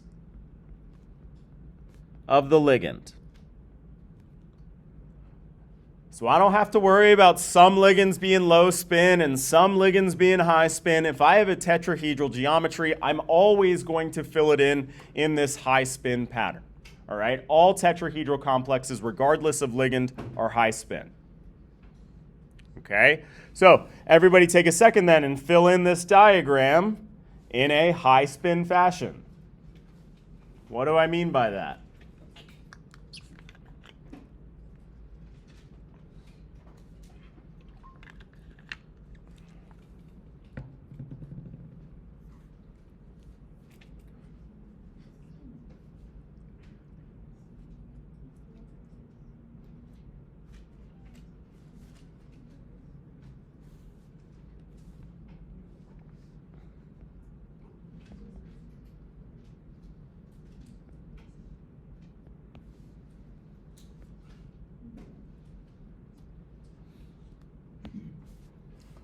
All right, so remember, a high spin complex means you're going to have to fill everything, 1, 2, 3, 4, 5, before going back and doubling up.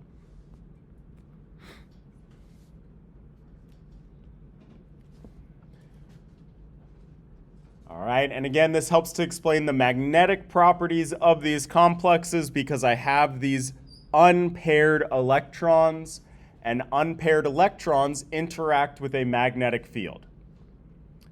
All right, so we got a fancy term for this, a fancy term for complexes that have unpaired electrons. These are called paramagnetic.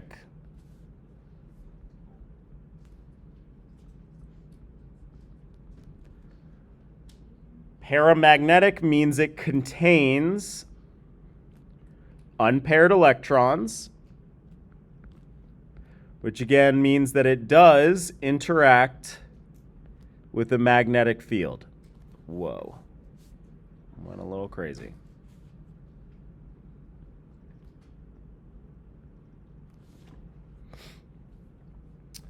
All right, so I have these 3 unpaired electrons, so this complex is paramagnetic, meaning again it will interact with a magnetic field.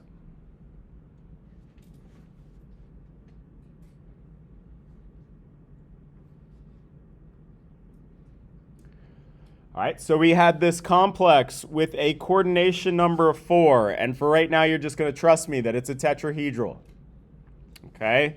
Because it was a tetrahedral, we had this new splitting pattern that we hadn't seen before, where we have 2 lower energy suborbitals and 3 higher energy, okay? And in all of our tetrahedral complexes, that crystal field splitting energy is small, meaning that we're going to fill these in as high spin complexes regardless of what ligand we have.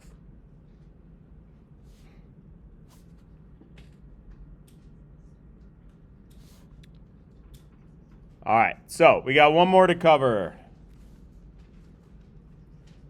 And that is the square planar geometry.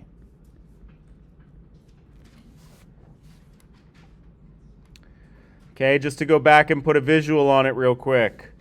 Our square planar geometry gets its name because you have all 4 ligands that are arranged in one plane, in one flat plane, and it makes a little square.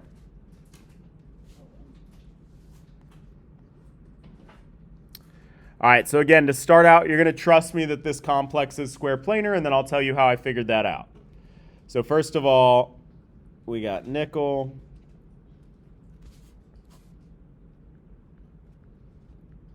carbonate,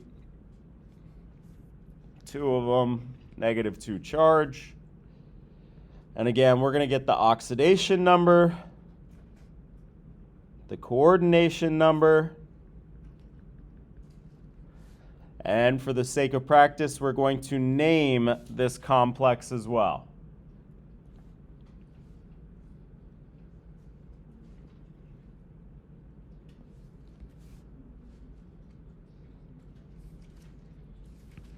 All right, so I'm going to go back to our constants page here. Not that one, although we will need this.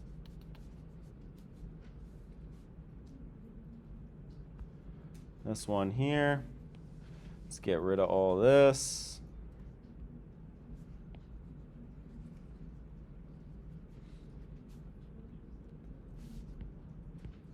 All right, so here's my complex. Everybody take a second and name this thing for me.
Oh, my bad.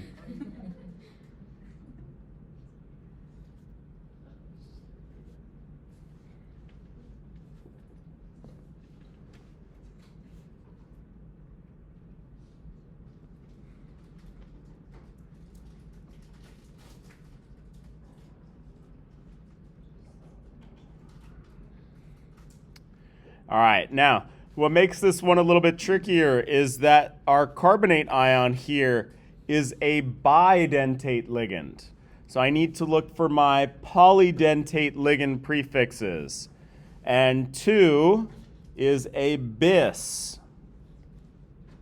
Sure.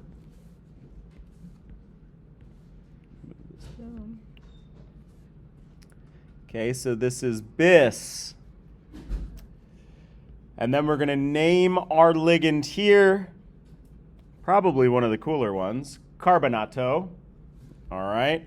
For whatever reason with our polydentate ligands, that ligand name goes in parentheses, right? So bis, parentheses, carbonato.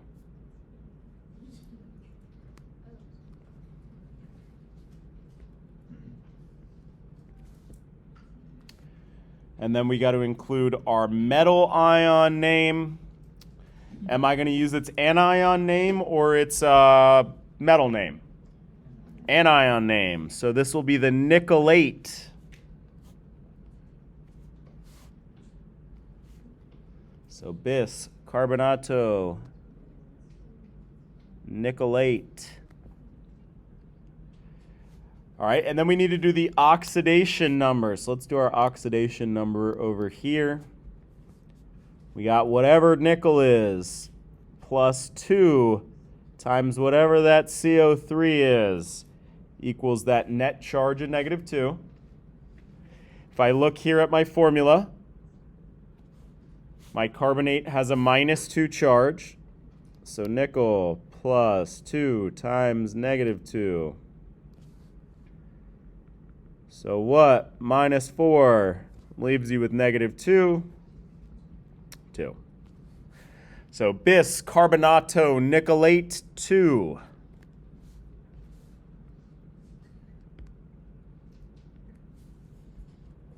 All right, and then while we're here, let's also do our coordination number.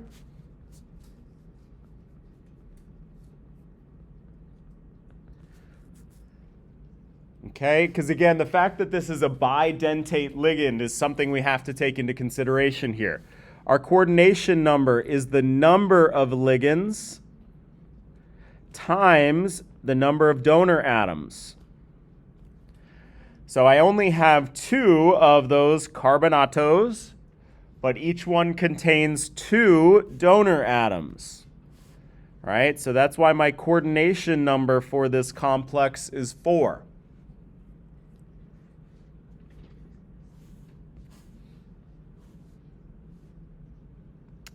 Cool, so we have our oxidation number, our coordination number, and then the name of this complex here.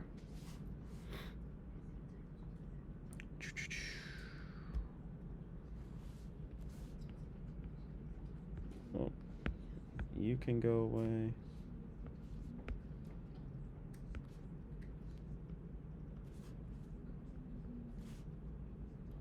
And again, for right now, I'll explain how I get this, but for right now, you're just going to trust me that this is a square planar.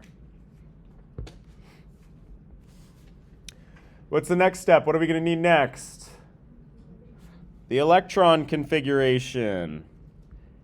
And the electron configuration of what? What is it that I'm going to need the electron configuration for?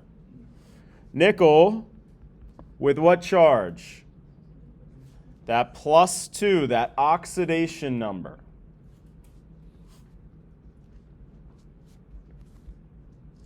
Right, so that's why we wanted to find our oxidation number. Not only to name it, but more importantly, we're going to need it to figure out our diagram here. Okay, so nickel 2.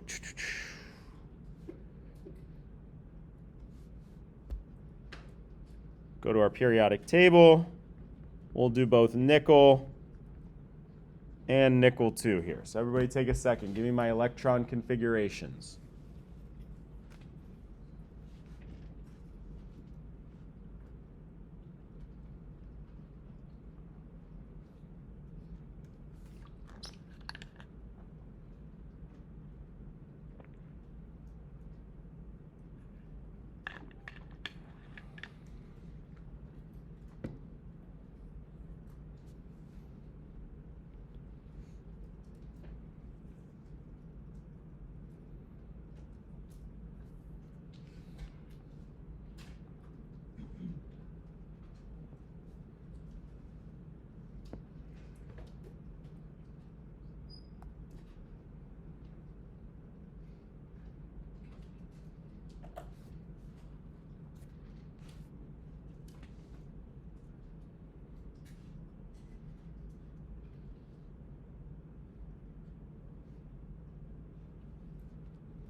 All right, so nickel is that 8th element in the 3D row, so its last orbital is going to be 3d8. What precedes that is the 4s block. And then we get to argon, so we're going to use our noble gas abbreviation here. So we got argon, 4s2, 3d8. And now, in order to form the nickel 2 ion, we're going to take 2 electrons away. That'll just come from my 4s. So I'm left with argon 3d8.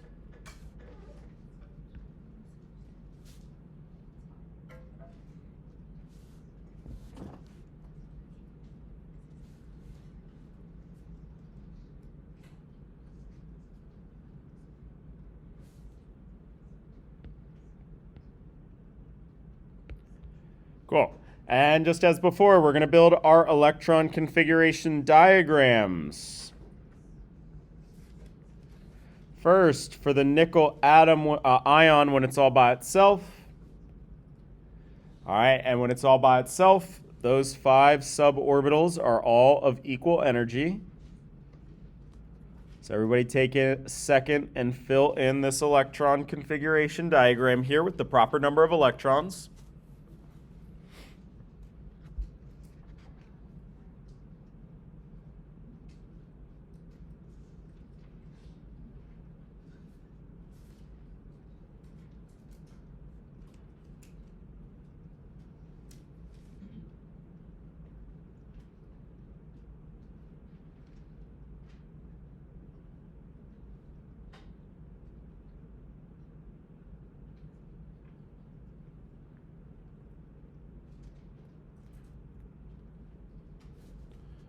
All right, how many electrons am I putting in there? 8, because we are 3d8. So 1, 2, 3, 4, 5, 6, 7, 8. All right, but now we don't really care about the nickel ion as much as our biscarbonato nickelate, our complex. And just as before, when we decorate this transition metal ion with these ligands, we see this crystal field splitting.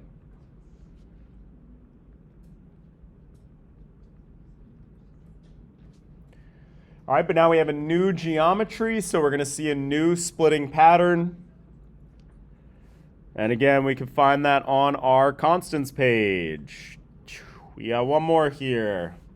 So the last one is for a square planar. Because those ligands are arranged like just around the middle, not equally arranged, they actually affect each one of those suborbitals quite differently. And so you get well, I don't know what happened there. And so you get a more complex splitting pattern where you have one on the very top, followed by another, and then 2 down below. So we get a much wider splitting pattern here.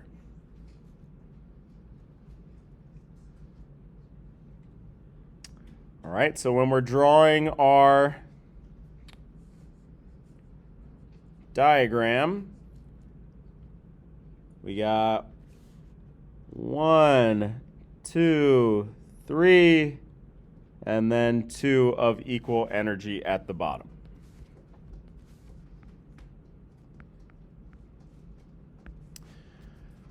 All right, but now the question is, how are we supposed to fill this thing in? Okay, so first of all, let's just note, we got a square planar geometry. So first of all, how did I know that this was a square planar geometry? It has a coordination number of 4, but so do tetrahedrals, right? So how do I distinguish between the two? The key is in the electron configuration.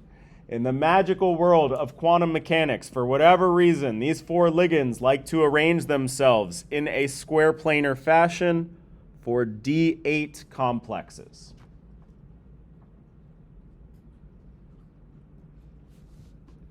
Okay, so if your transition metal has an electron configuration that ends in D8 and it has 4 ligands, then it will form a square planar. Anything else, it'll be a tetrahedral.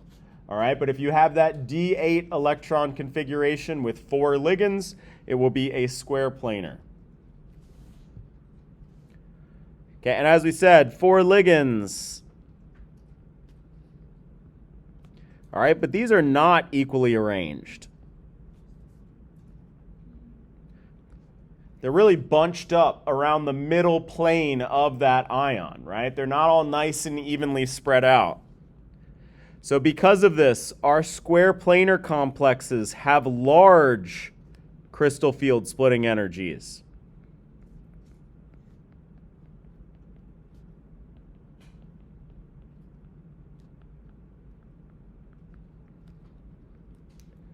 And large crystal field splitting energies is what? High spin or low spin? Low spin. So these complexes are going to be low spin regardless of the ligand.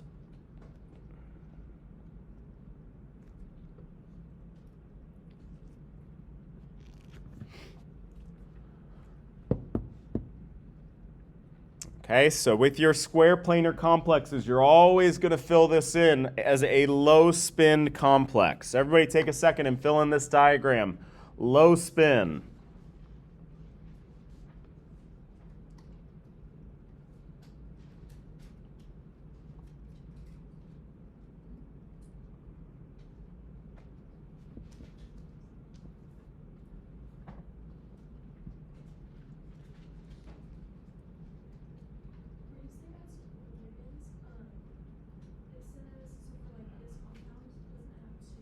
You're right. I should be better. It's not for ligand. It's a coordination number of 4. Absolutely, yeah. So I should be better about that. So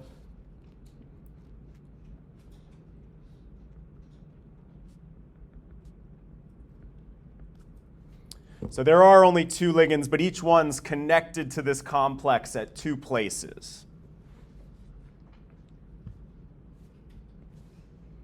All right, so if I'm going to fill it in low spin, I'm going to go row by row, right? So 1, 2, but then go back and double up. 3, 4, 5, 6, 7, 8. All right, is this complex here going to interact with a magnetic field?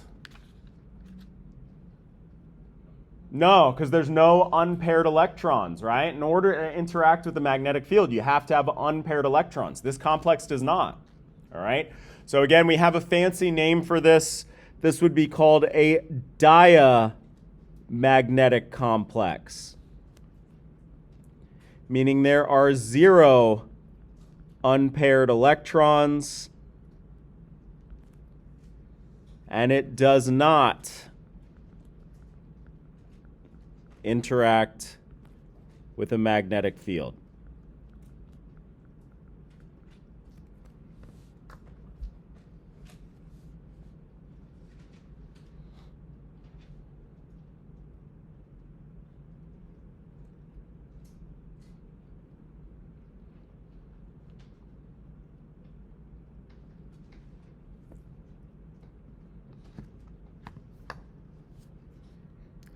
Cool. All right, so we got our last geometry we're going to cover here, these square planar complexes. All right, again, these have coordination number of 4, and what makes them square planar is that their electron configurations end in D8. Okay, they have this unique crystal field splitting pattern here that we got from our constants page, and again, because those ligands are not equally arranged, they all have large crystal field splitting energies, so we're going to fill them in this low spin fashion.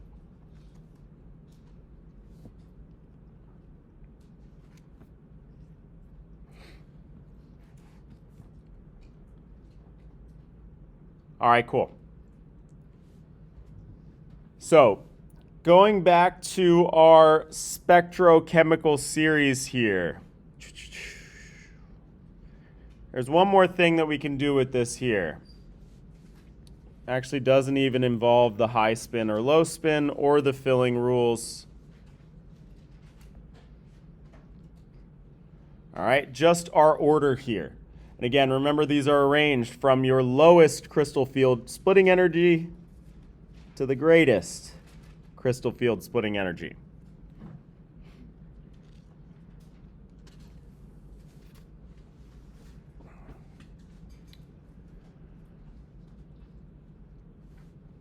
Let me, real quick.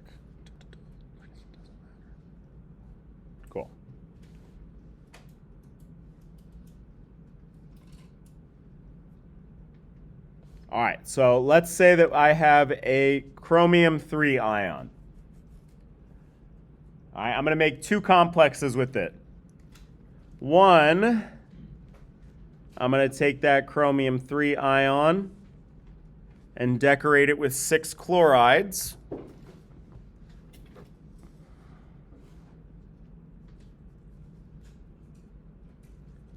And the other, I'm going to take that chromium-3 ion and decorate it with 6 cyanides.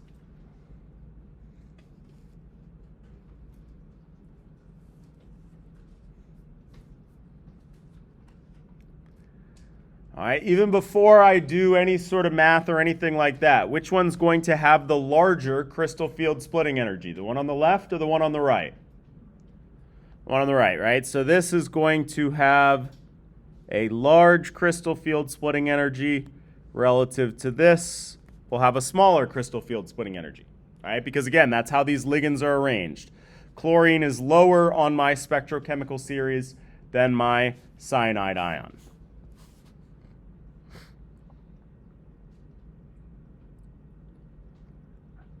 All right, so what if I told you that this complex right here absorbed visible light at a frequency or at a wavelength of 440 nanometers?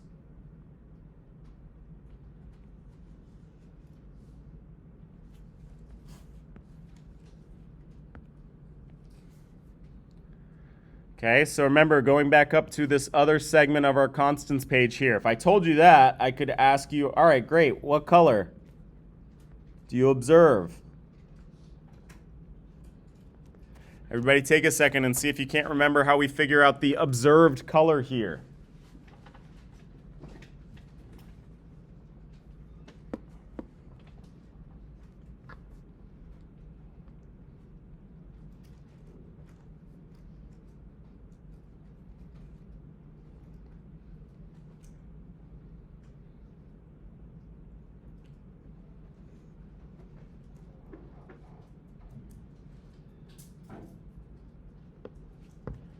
All right, remember, so we're going to find 440 on our color wheel on the outside.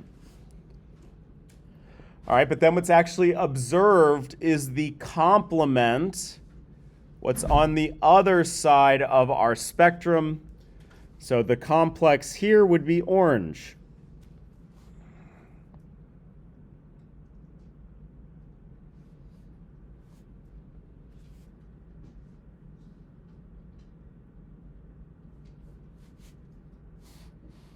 All right, great.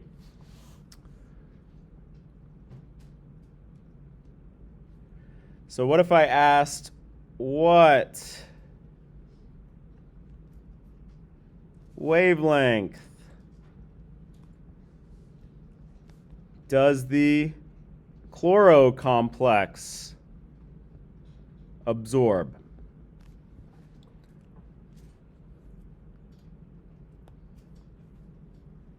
All right, we won't be able to get an exact number, but based on the relationship between these crystal field splitting energies, we can get like a range or a good idea of what that complex will absorb at. Okay? Remember, these crystal, how we measure these is the crystal field splitting energy is equal to the energy of the photon absorbed. And according to Einstein, the relationship between the energy of a photon and its wavelength is these constants, Planck's constant times the speed of light divided by that wavelength. Okay? As my wavelength gets larger here, as I increase the value of lambda, what's going to happen to my energy? Is it going to go up or down? It's going to go down because it's in the denominator. So energy and lambda have an inverse relationship. As one goes up, the other goes down.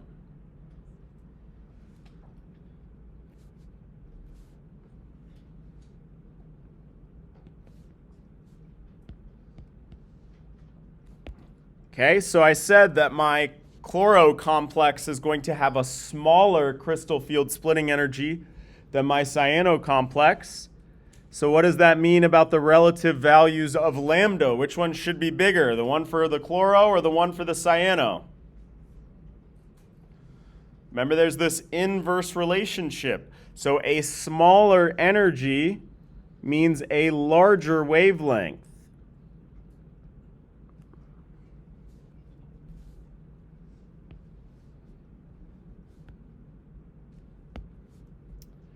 Okay, so if I ask you what wavelength of light does this chloro complex absorb at, you can't give me an exact number, but you can tell me that it's definitely going to be greater than that 440 nanometers.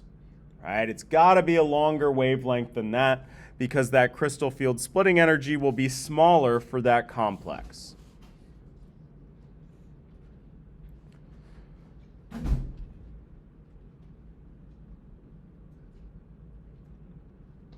So going back up to our color wheel here, I can't narrow down exactly what color it's going to be, but I can definitely rule out one color that it's not going to be. All right, see if you can't figure out what that would be. Again, this is where my cyano complex is absorbing.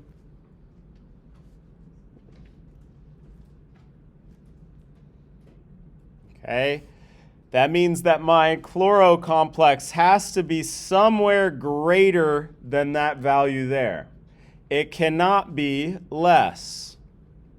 So the one thing that I can say for sure is that it is not going to absorb in this region here, and I am definitely not going to have a yellow complex. Right? I know it has to absorb at a longer wavelength, somewhere over here. All right, so we can compare these two similar compounds because they have the same metal ion. They only differ by their ligand in this spectrochemical series. If I know the wavelength where one absorbs, I can't exactly determine exactly what the wavelength the other one is, but I can sort of give a range here. I know it's going to be greater than that value because it's a low, has a smaller crystal field splitting energy. It's lower on our spectrochemical series. Cool. All right, that does it for all the new crap that we can do. Let's just do one more review here. Make sure that we got this down.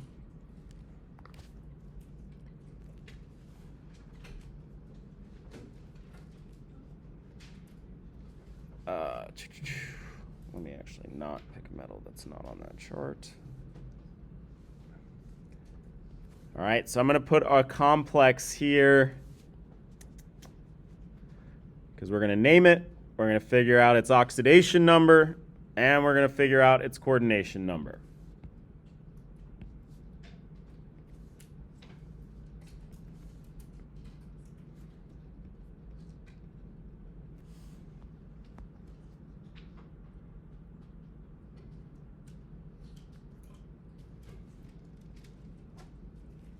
Oh, that's silver.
All right, so this would be a hexa. My ligand name is an amine. Am I going to use the metal name or the anion name? Just the metal name, because this has a positive charge. So gold. And then I got to do my oxidation number here. I'll do it the long way. Gold plus my 3 NH3s gives me a charge of +3. But each NH3 is neutral. Whoops, plus. And of course, 3 times 0 is just 0. So my oxidation number here would be 3. So hexaamine gold 3.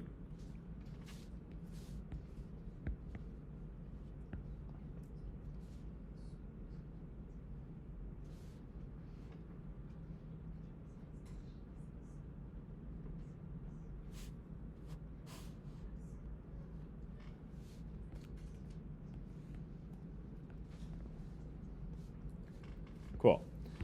And we got its oxidation. So this was the name. We got its oxidation number. Is that +3? And what's the coordination number? Going to be 6. Okay, so now let's get our electron configuration.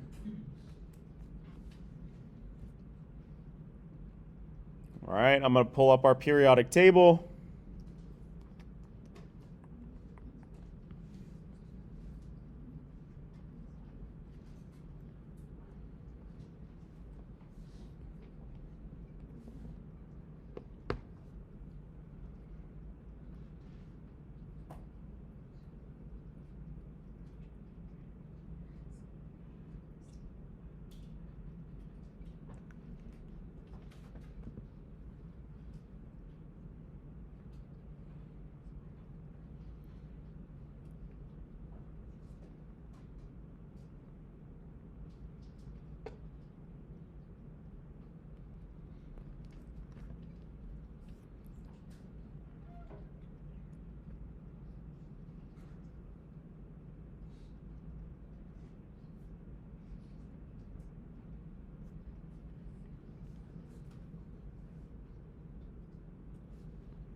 All right, so if I'm doing gold all by itself, which row is this here? Whoops.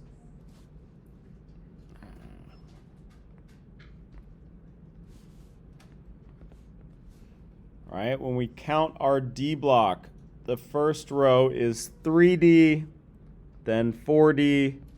So gold lives in the 5D row. And it's element 1, 2, 3, 4, 5, 6, 7, 8, 9. So 5D9. Okay. Now, truthfully, if we look right here, we see this gap. This is element 72.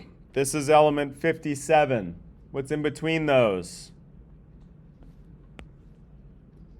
This thing right here. So technically speaking, the next thing would be a 4F14. We don't care. Don't worry about it. Not going to influence us, all right? Just ignore the F, okay? But technically speaking, you look up gold, you will see that 4F electrons, all right? It has no bearing on what we're doing here. We're just going to conveniently ignore it, all right? And what's in front of that? Now we're in our S block. 1, 2, 3, 4, 5, 6. So we're at our 6s2. And then once we go before that, now we're at our noble gas, and we're going to use our noble gas abbreviation.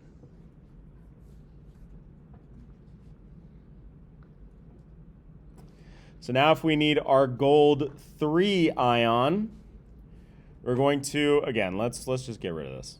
Get out of here.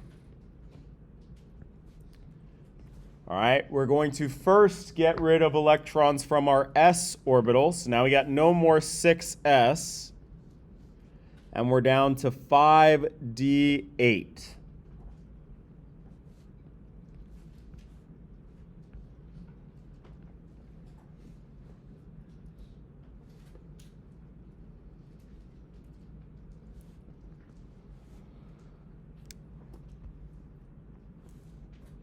All right, so now we got our electron configuration. We have our coordination number here. What's our geometry?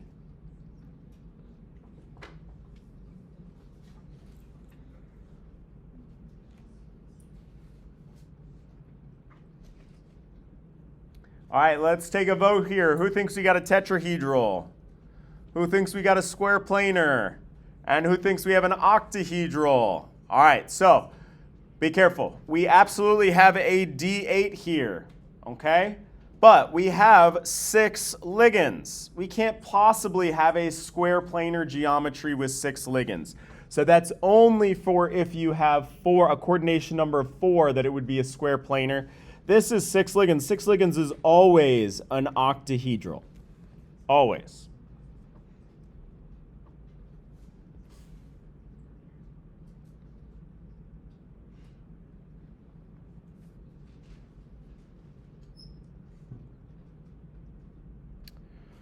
All right, so I want you all to finish this off for me by drawing the electron configuration for the gold ion and the electron configuration for our complex, considering the the crystal field splitting. Okay, and so I'm going to take this electron configuration and just go back to our constants page so you guys can have that material to work with here. So where are we?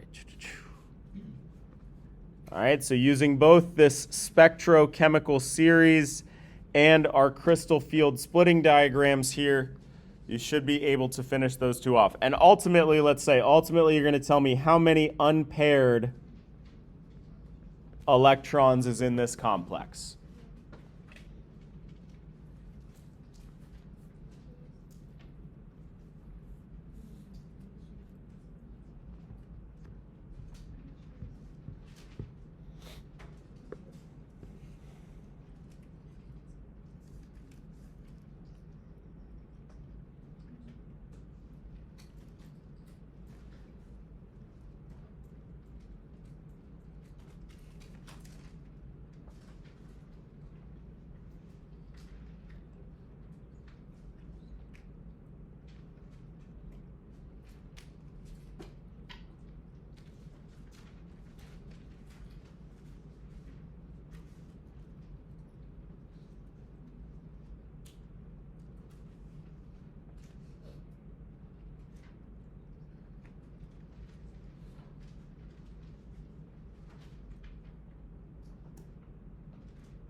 All right, so for gold alone, we're going to fill these in using our normal filling rules. 1, 2, 3, 4, 5, 6, 7, 8. Okay, but now for our gold and ammonia complex, right? Since we have an octahedral, we're going to need to use our crystal field splitting for an octahedral. So I have 2 higher energy orbitals and 3 lower energies, suborbitals technically. Okay? And then how am I going to fill this in? High spin or low spin? Low spin, right? So my amine is on the other side of my cutoff here. So the first thing I'm going to do is fill that bottom row completely. 1, 2, 3, 4, 5, 6. But now I still have 2 more left over, right? So I got to keep going here. Now I'll move up to that top row, 7, 8. Is this complex going to interact with a magnetic field? Yes, this is a paramagnetic complex. So look, low spin doesn't necessarily mean no spin. All right, it just influences the way that you fill in this diagram here. This complex is still left with 2 unpaired electrons. Okay, and again, just to reemphasize, I know that this is a D8 here, and we talked about square planars being D8, but they have to have a coordination number of 4 in order to be a square planar, right? As soon as you got 6 ligands, a coordination number of 6, it's always going to be an octahedral complex. Cool, all right. Another one down. Congrats, y'all.